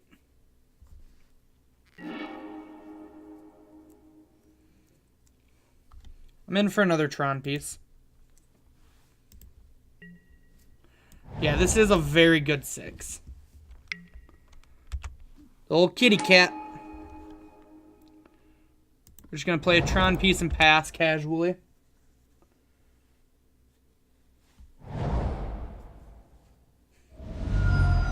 I thought about playing it, but I just feel like anytime I'd want the liquid metal coating, I'd just rather go get Mycosynth Lattice. Ooh, the Pithing Needle again. Coming back at you, opponent. Another Nacatl. This is a really good hand by them. We're going to play the Matter Reshaper because we can make our Hangerback Walker bigger if we flip a land off it.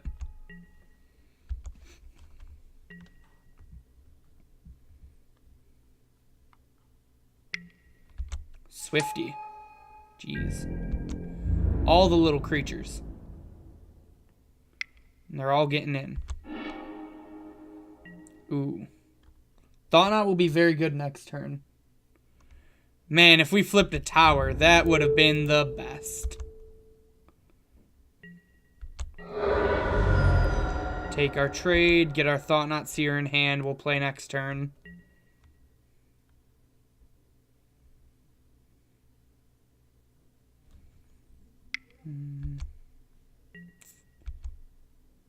So we're going to be at 3, so we're pretty likely to just be dead, but we're trying our best.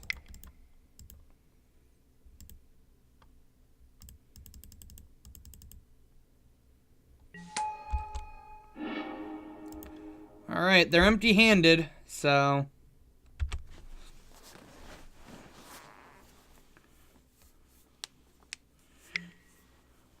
okay.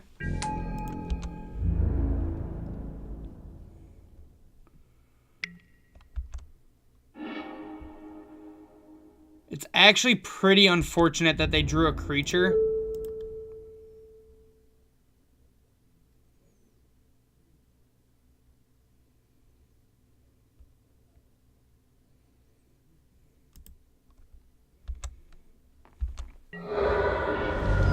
Okay, we're at 2.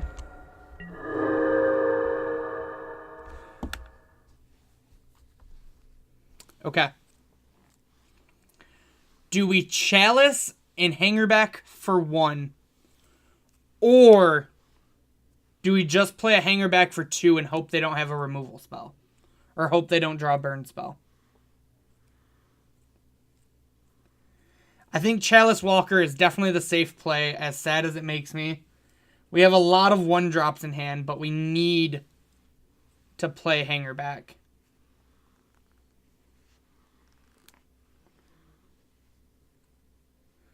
They do have a lot of 3-drop burns. But, yeah, I think, as sad as it makes me say, I think it's Hangerback, Chalice, and then it hope to live a turn, so we can go ahead and play this Trinisphere. Because I think if we land Trinisphere, we're pretty likely to not, or be able to win the game.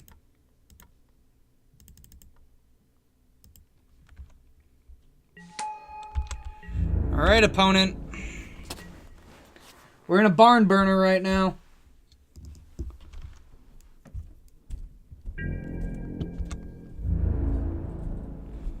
Okay.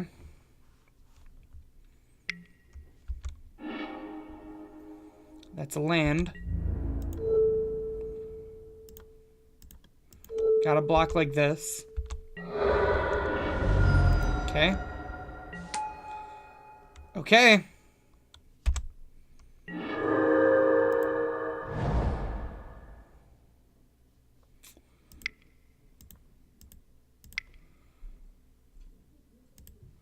Trinisphere?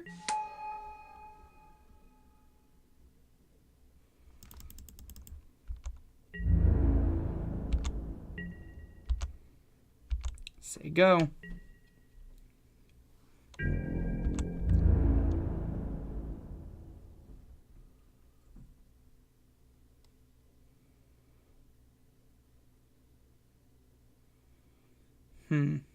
I think Trinisphere is the safer play, because I can just block both of their creatures. But Blast Zone is an interesting option.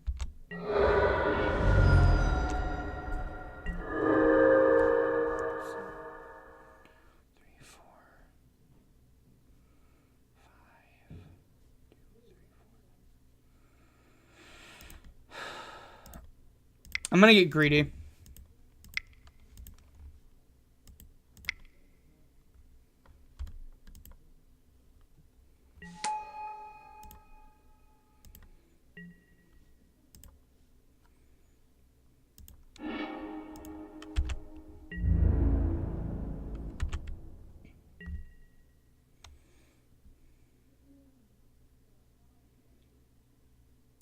Come on, land off the top. Oh, we have a chalice on one. That's why no map.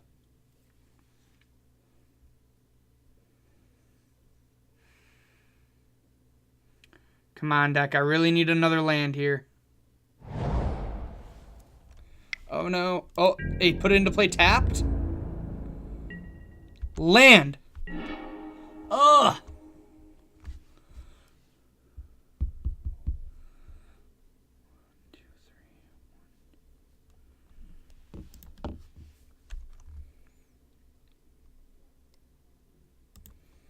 All right, I guess. Yes.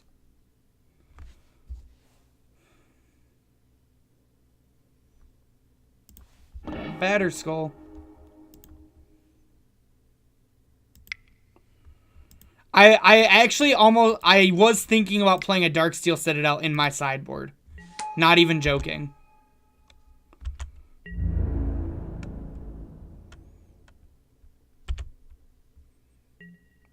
Please don't kill me.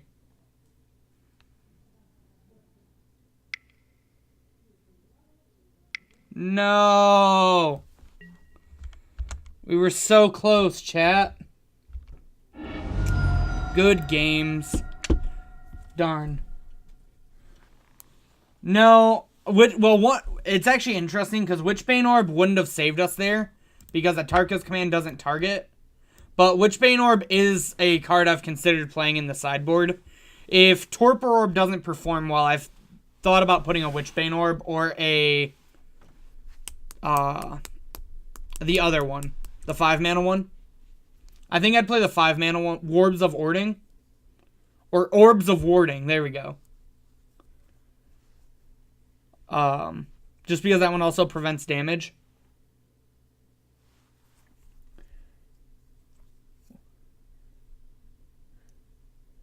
Orbs of Warding. It's the card coming out in the next set. Trust me. I got contact with wizards. So we're 3-1 though. We're at least making our league money back.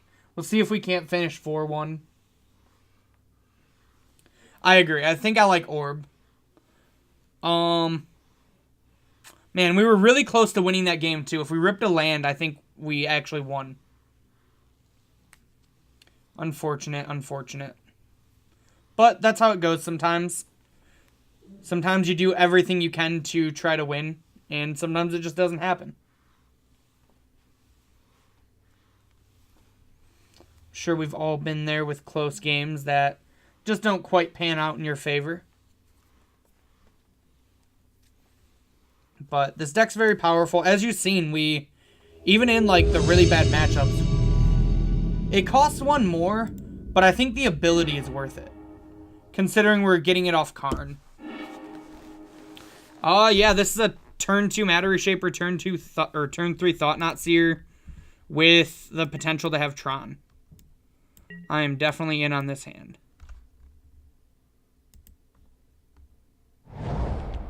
Go ahead, opponent.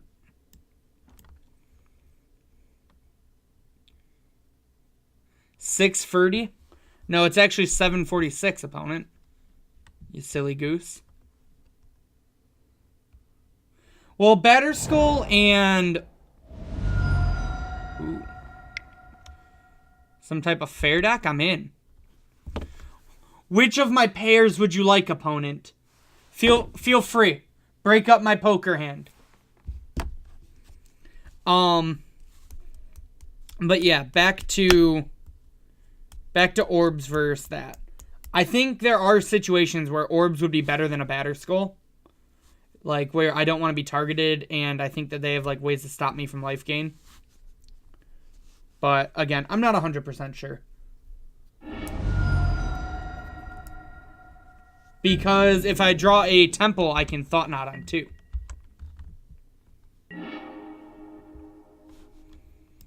We are going to play a Tron land here and play a Matter Shaper and pass.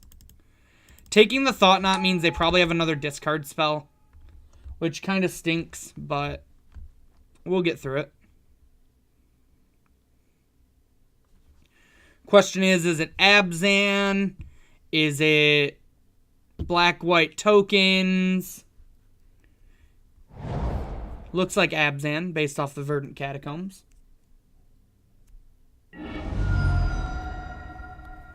Yeah, it's just, I feel a turn 2 Thought Knot Seer is more powerful than turn 3 Tron in most of the matchups. So that's why I typically will lead Temple, but it also depends on the hand configuration. Oh, is this like Suicide Zoo? Okay. No, this is Suicide Zoo.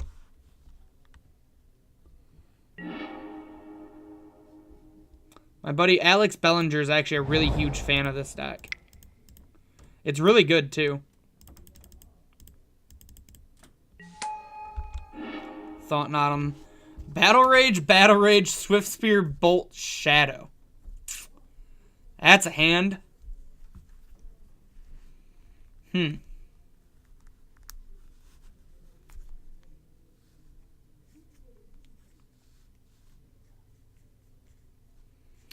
What do you guys think we take here? I think we leave the Battle Rages.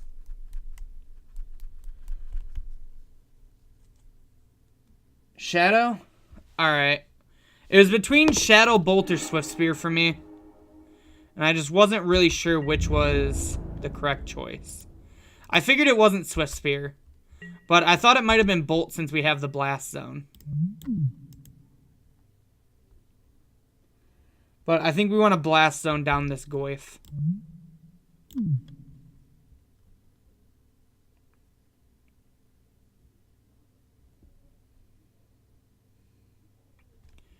Yeah, I can see merit to either of those two cards, I think. Because Shadow will just get out of hand eventually. And it does make us, like, attacking awkward.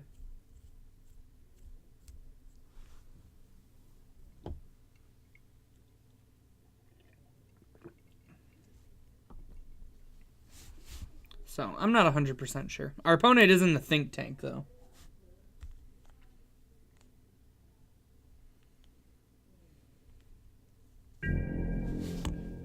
Yeah, I think this way we can put the Blast Zone on 2 and actually deal with this Tarmogoyf, so I don't hate this.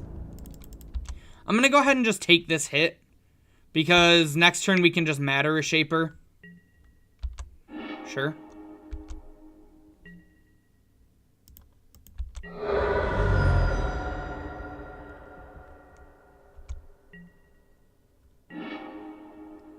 Ooh, Ghost Quarter is really good. They typically don't play a basic mountain.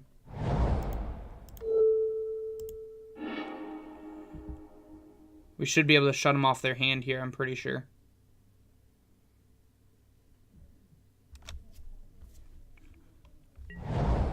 Yep. So now we'll go ahead and play this other Matter Reshaper. And since we're definitely not blocking with this Thought Knot Seer, I kind of like just getting in with it.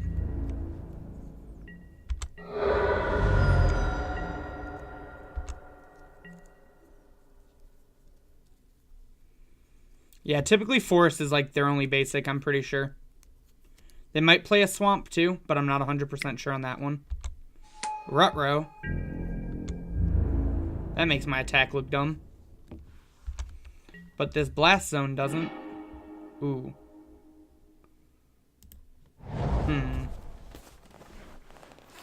What do you guys think we Chalice on here? Do you think we Chalice for 1, which shuts off... Chalice for 1 shuts off more of their deck, but Chalice for 2 shuts off the Battle Rage. What do you think we're more scared of? Most of their 1-drops in their deck, or the TBR? 2? Yeah. I think I agree with 2.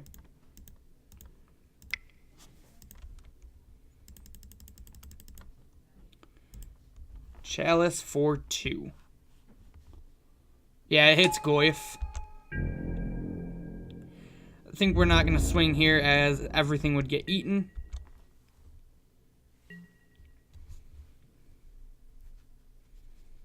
Then we just have this blast zone we get to sit back on.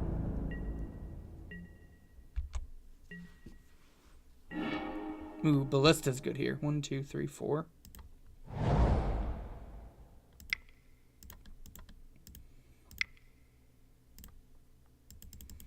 I'm going to go ahead and play this Ballista so we can start sitting on it.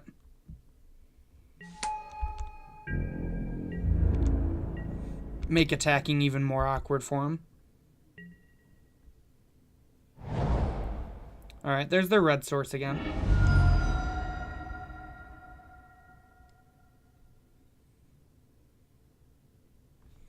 Can't cast this Battle Rage, though.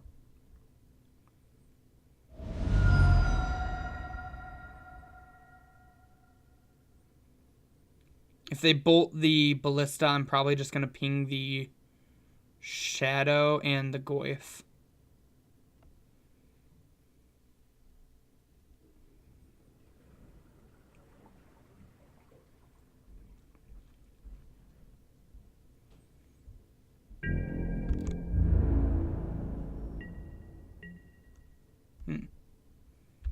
Interesting play. Unfortunate we can't cast that yet. So I think we're just going to go ahead and pass again. We can either blow up this blast zone, put it to 2, or pump the Ballista. Depending on what we feel is correct. Bolt me. Sure.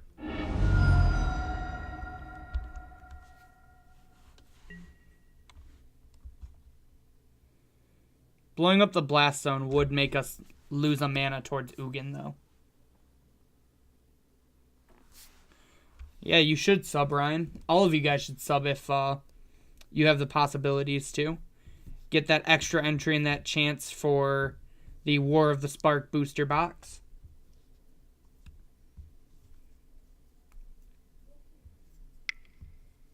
Probably a Swift Spear here.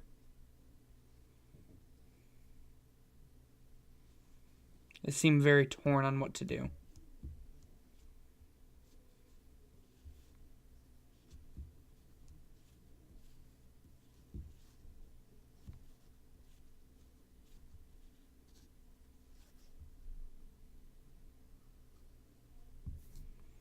Oh, I actually didn't see that comment until right now either.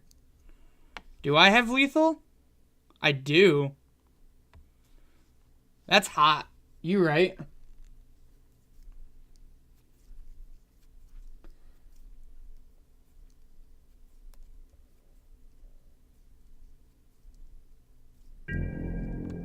Oh, his wife didn't actually win the giveaway. Someone actually won those foil Goyfs.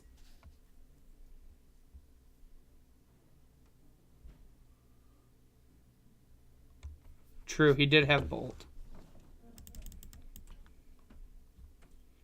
So, I think there's, like, no reason to block here. We can just blow up Blast Zone if he tries to kill us.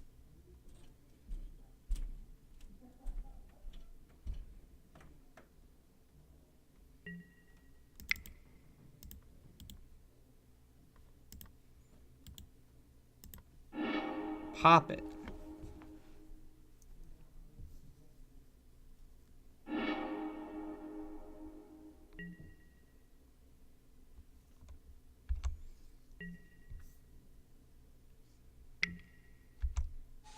Taylor. Do we still have lethal now, then? Yeah, we still have lethal, correct? And if we chalice for... We can't chalice for 1.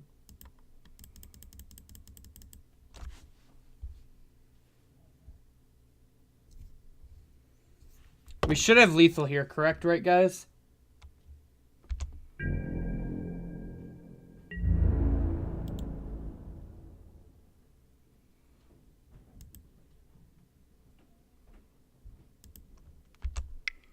Yeah, I'm pretty sure he dies if we just swing out. outside of like an abrupt decay. SM Orc. That spells smork. Alrighty. Nice win there. The knowledge of knowing their basics was really helpful there. Alright. In this matchup, I'm thinking about the collar. Thinking about the ratchet bomb.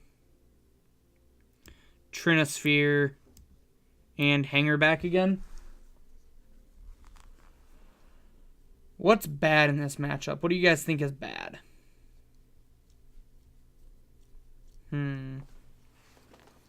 That's actually the question I'm not sure on. Hey, what up, Rebel? How do you guys feel about just taking out Walking Ballista in this matchup? Like, I know its damage can be, like, kind of relevant sometimes, but it's also kind of awkward, and it really fuels Tarmogoyf. Noodly boys are working pretty well. We're 3-1 right now. Lost a really close game 3 where if I drew a land, we won against Naya Burn with Wild Nikotl. And we're currently up a game in our last round against Death Shadow Zoo. What do you guys think about bringing in the Collar, Ratchet Bomb, Trinosphere, and Hangerback Walker over the Walking Ballistas? Ballista's kind of awkward in this matchup. I think the other cards are really powerful. I also think that they're cards we want before we would play a Karn.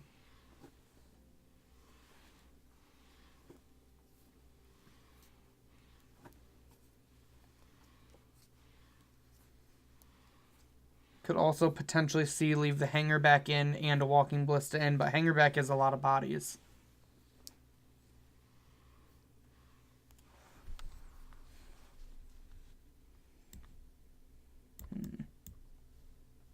What do you guys think about this? I'm very meh on Walking Ballista in this matchup, I think.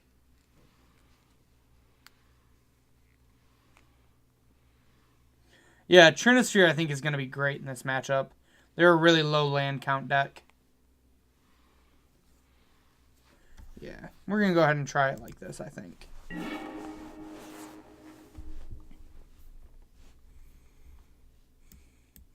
This hand is turn 3 Tron with Karn. We can get an O-Stone potentially on 3 or just a Walking Ballista, but we're definitely keeping this hand. Worst case, we can just curve out with like Matter or Shaper.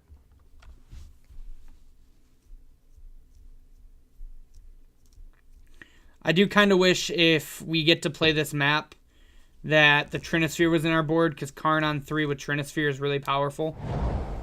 But I don't think we're supposed to play around Karn in this matchup because he is kind of slow.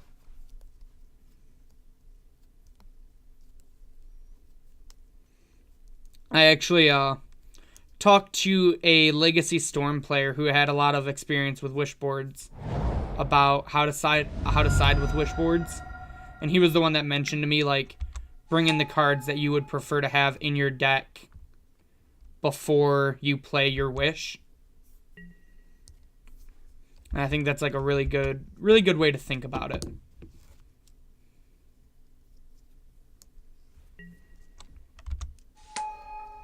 How do you guys feel about that?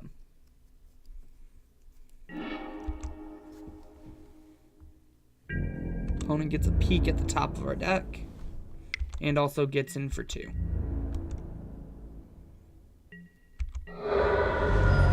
Let's see what we're drawing that they know about.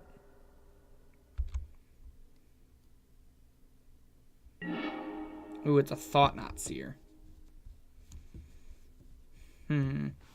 So if we complete Tron on 3, we can go Thought-Knot, Matter Shaper. And I think I like that line. If we feel too pressured, we can always just play a Matter Shaper on 2. And then a Thought-Knot on 3.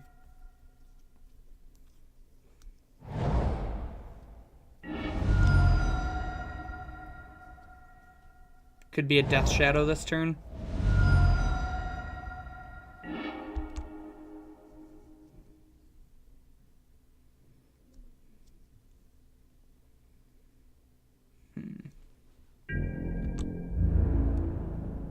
We'll see, I guess.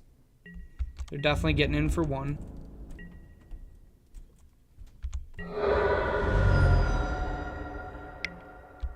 There's the shadow.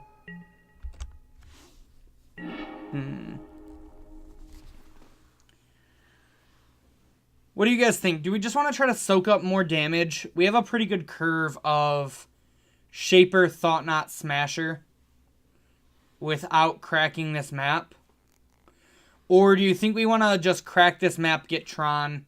That way we can go Reshaper, Thought-Knot on turn 3.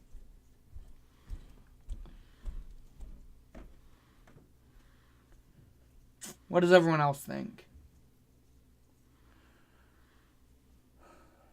1, 2, 5. We could potentially die next turn, but I don't know how much a Matter Reshaper would help.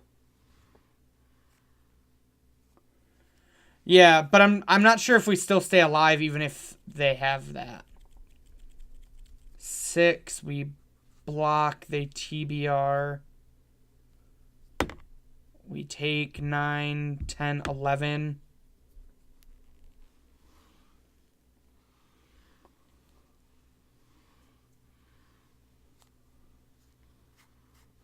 Yeah. I think it's just safer not to go for Tron. Because, like, he could also have just, like, a Thoughtseize or something.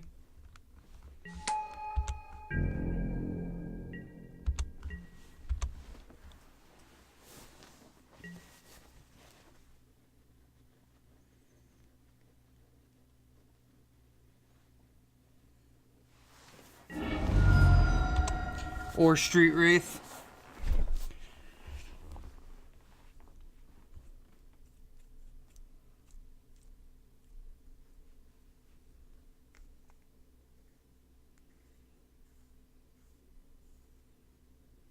I think he might just even have us no matter what we did.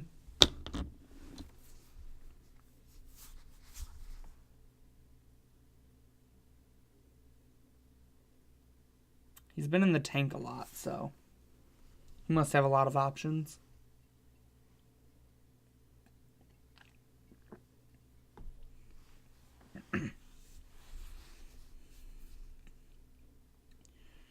Let's see, if he TBRs here, we block.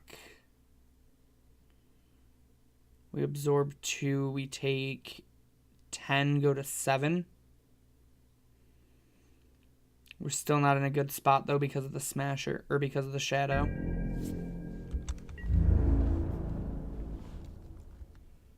Our best hope is that he just doesn't have TBR.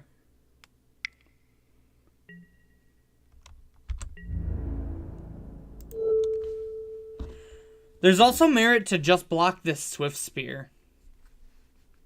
What do you guys think about that? If he TBRs, we take 10, but the Swift Spear's dead, and we get to play a Thought-Knot next turn? How do you guys feel about blocking the Swift Spear?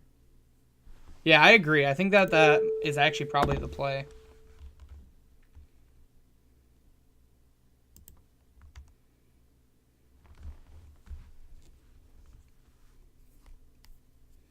Just the fact that we're going to follow it up with Thought-Knot, I think this is fine.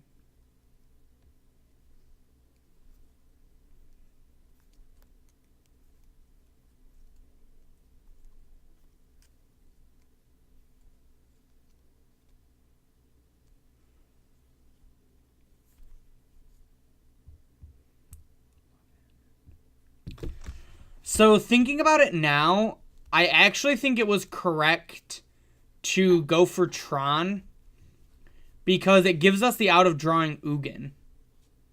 And we could have just Ugin minused on the Death Shadow. Huh.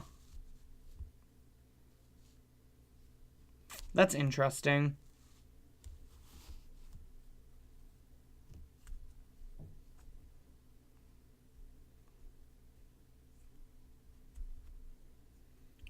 So thinking about it more, I think Tron may have been the correct line.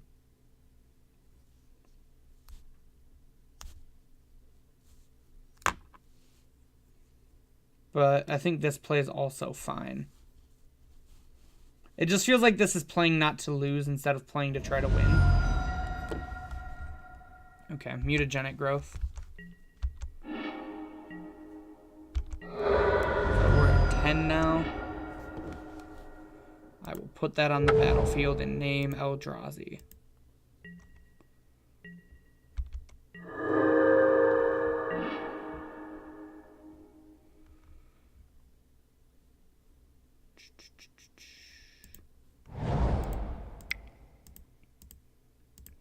We're going to go ahead and play an uncounterable Thought-Knot Seer. See what's going on. Yikes.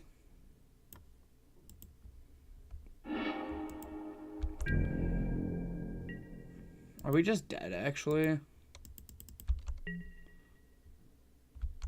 Not quite, but we have to block the shadow.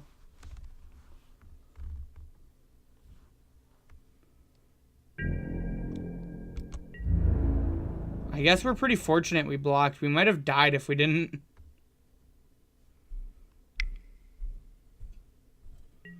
So it would have been 7, 8, 9, 10, 11, 12, 13, 14, 15, 16, 17. Yeah, we would have died if I didn't block, actually. Huh. That's interesting.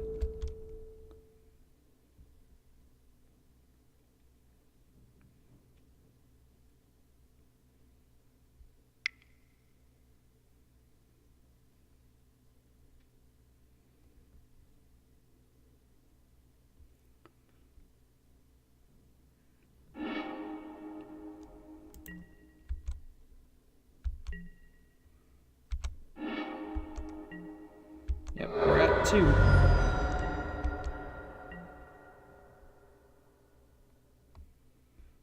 I don't know why they didn't play the Overgrown Tomb and kill us.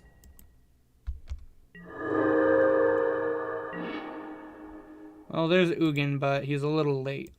Well, is he? I guess he might not be.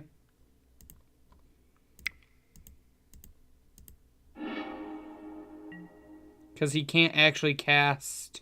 Oh, wait, yeah, he can. Yeah, we're just dead. He can cast the Become Immense, unfortunately.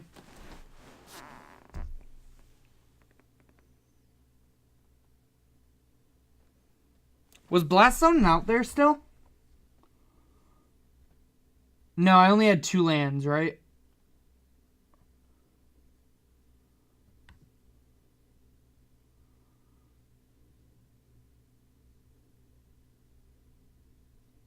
He only used... He still...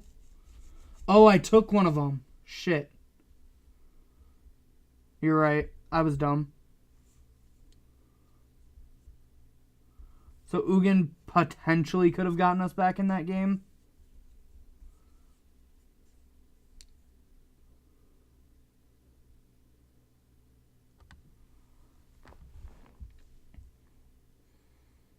Yeah, I like the relics. I don't know about the... Maybe the Tormod's Crypt, but I don't know about the Grafdigger's Cage or Surgicals.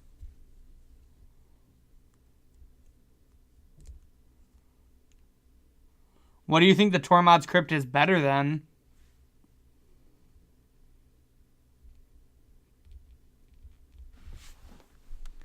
Because I think like our All Is Dust and our Endbringers are actually really good in this matchup.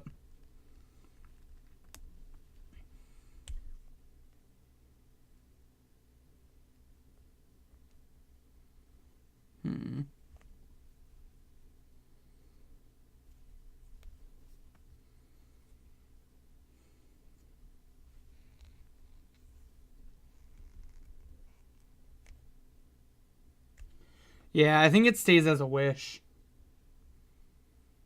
Because we have the Relics main.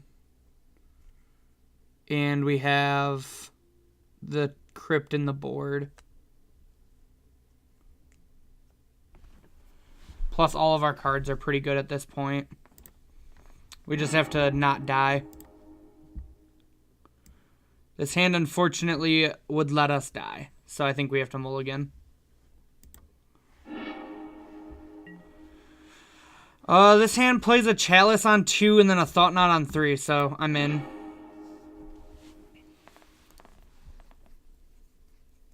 I actually want this Ghost Quarter because it can either take them off a color as well as just let us play our Karn.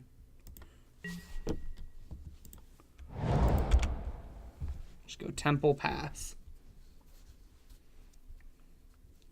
Hopefully they don't have a discard spell. That's what we're really hoping for.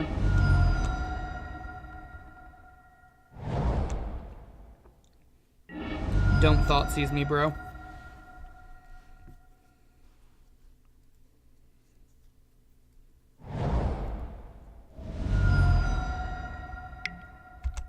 Good. Good opponent.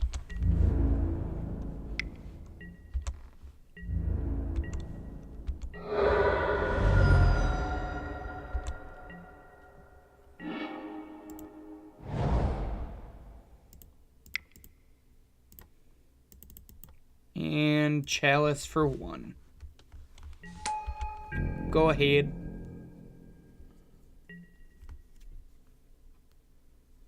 Alright, I feel pretty comfortable now that we didn't get Thoughtseized.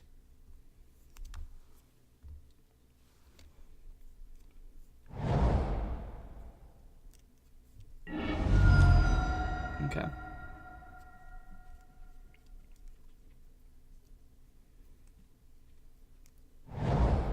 If they play a Goyf, our Karn can always go get the Tormod's Crypt. Yep. Get the TKS them here, see what's going on.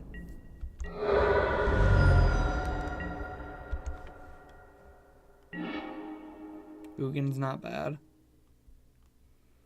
We're tapping out, so I want to hold. I'm just gonna hold the Ghost Quarter.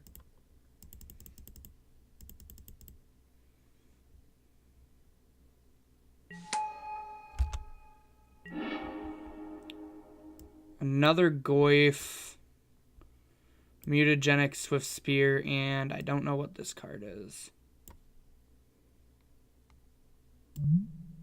Oh, it's Claim to Fame. Do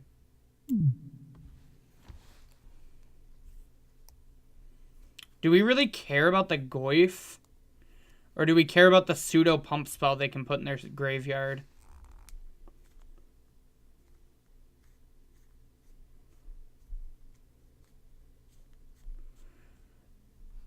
I think I want to take the Claim to Fame. What do you guys think? It's either Claim to Fame or Goyf. You think Goyf? Right, Chalice gets around the claim part. It doesn't get rid of the fame part, though. Which is just +2/+0 and haste. It means we couldn't block the Swift Spear or the Tarmogoyf.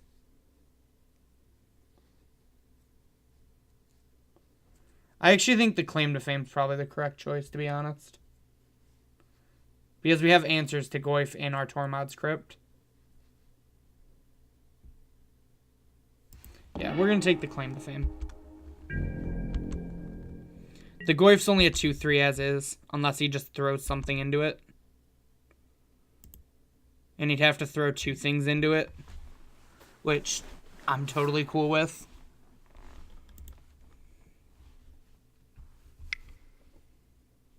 Oh, okay. That's fair.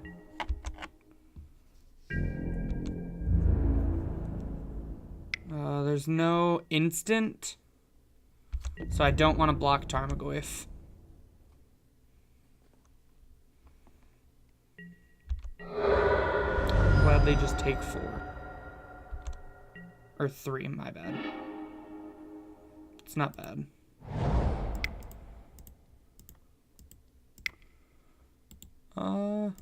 Yeah, I think we just Karn here.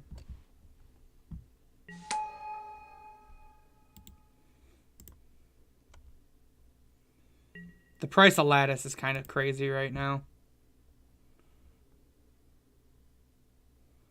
Go ahead and grab Tormod's Crypt, I believe is the correct choice. And cast us our Crypt. And we should be in a good spot now.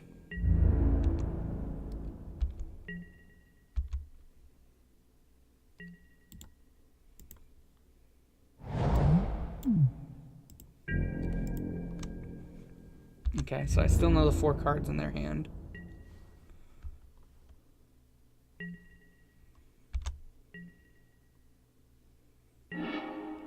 Ooh, Ratchet Bomb's pretty good.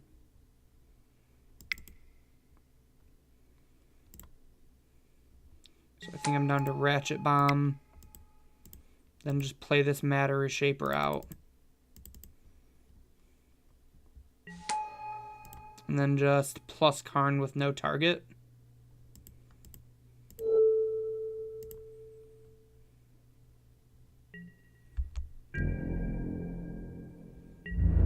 Pass the old turn.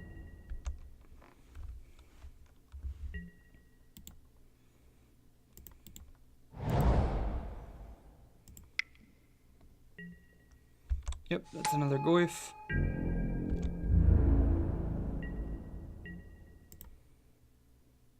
Put a charge counter on Ratchet Bomb.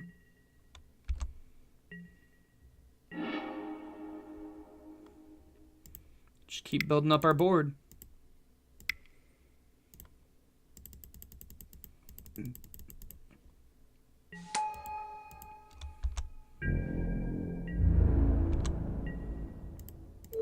Plus Karn on nothing again. Say go.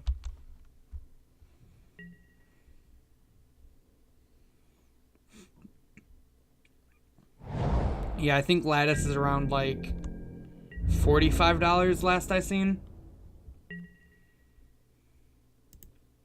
Our opponent's kind of flooding out here too, though. Oof, it's 60 now? Jeez.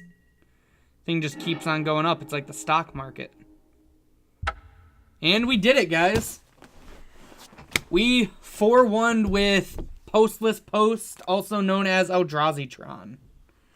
Our only loss was to not drawing a land off that game against Burn, which I feel pretty good about. Like I said, this deck feels really good.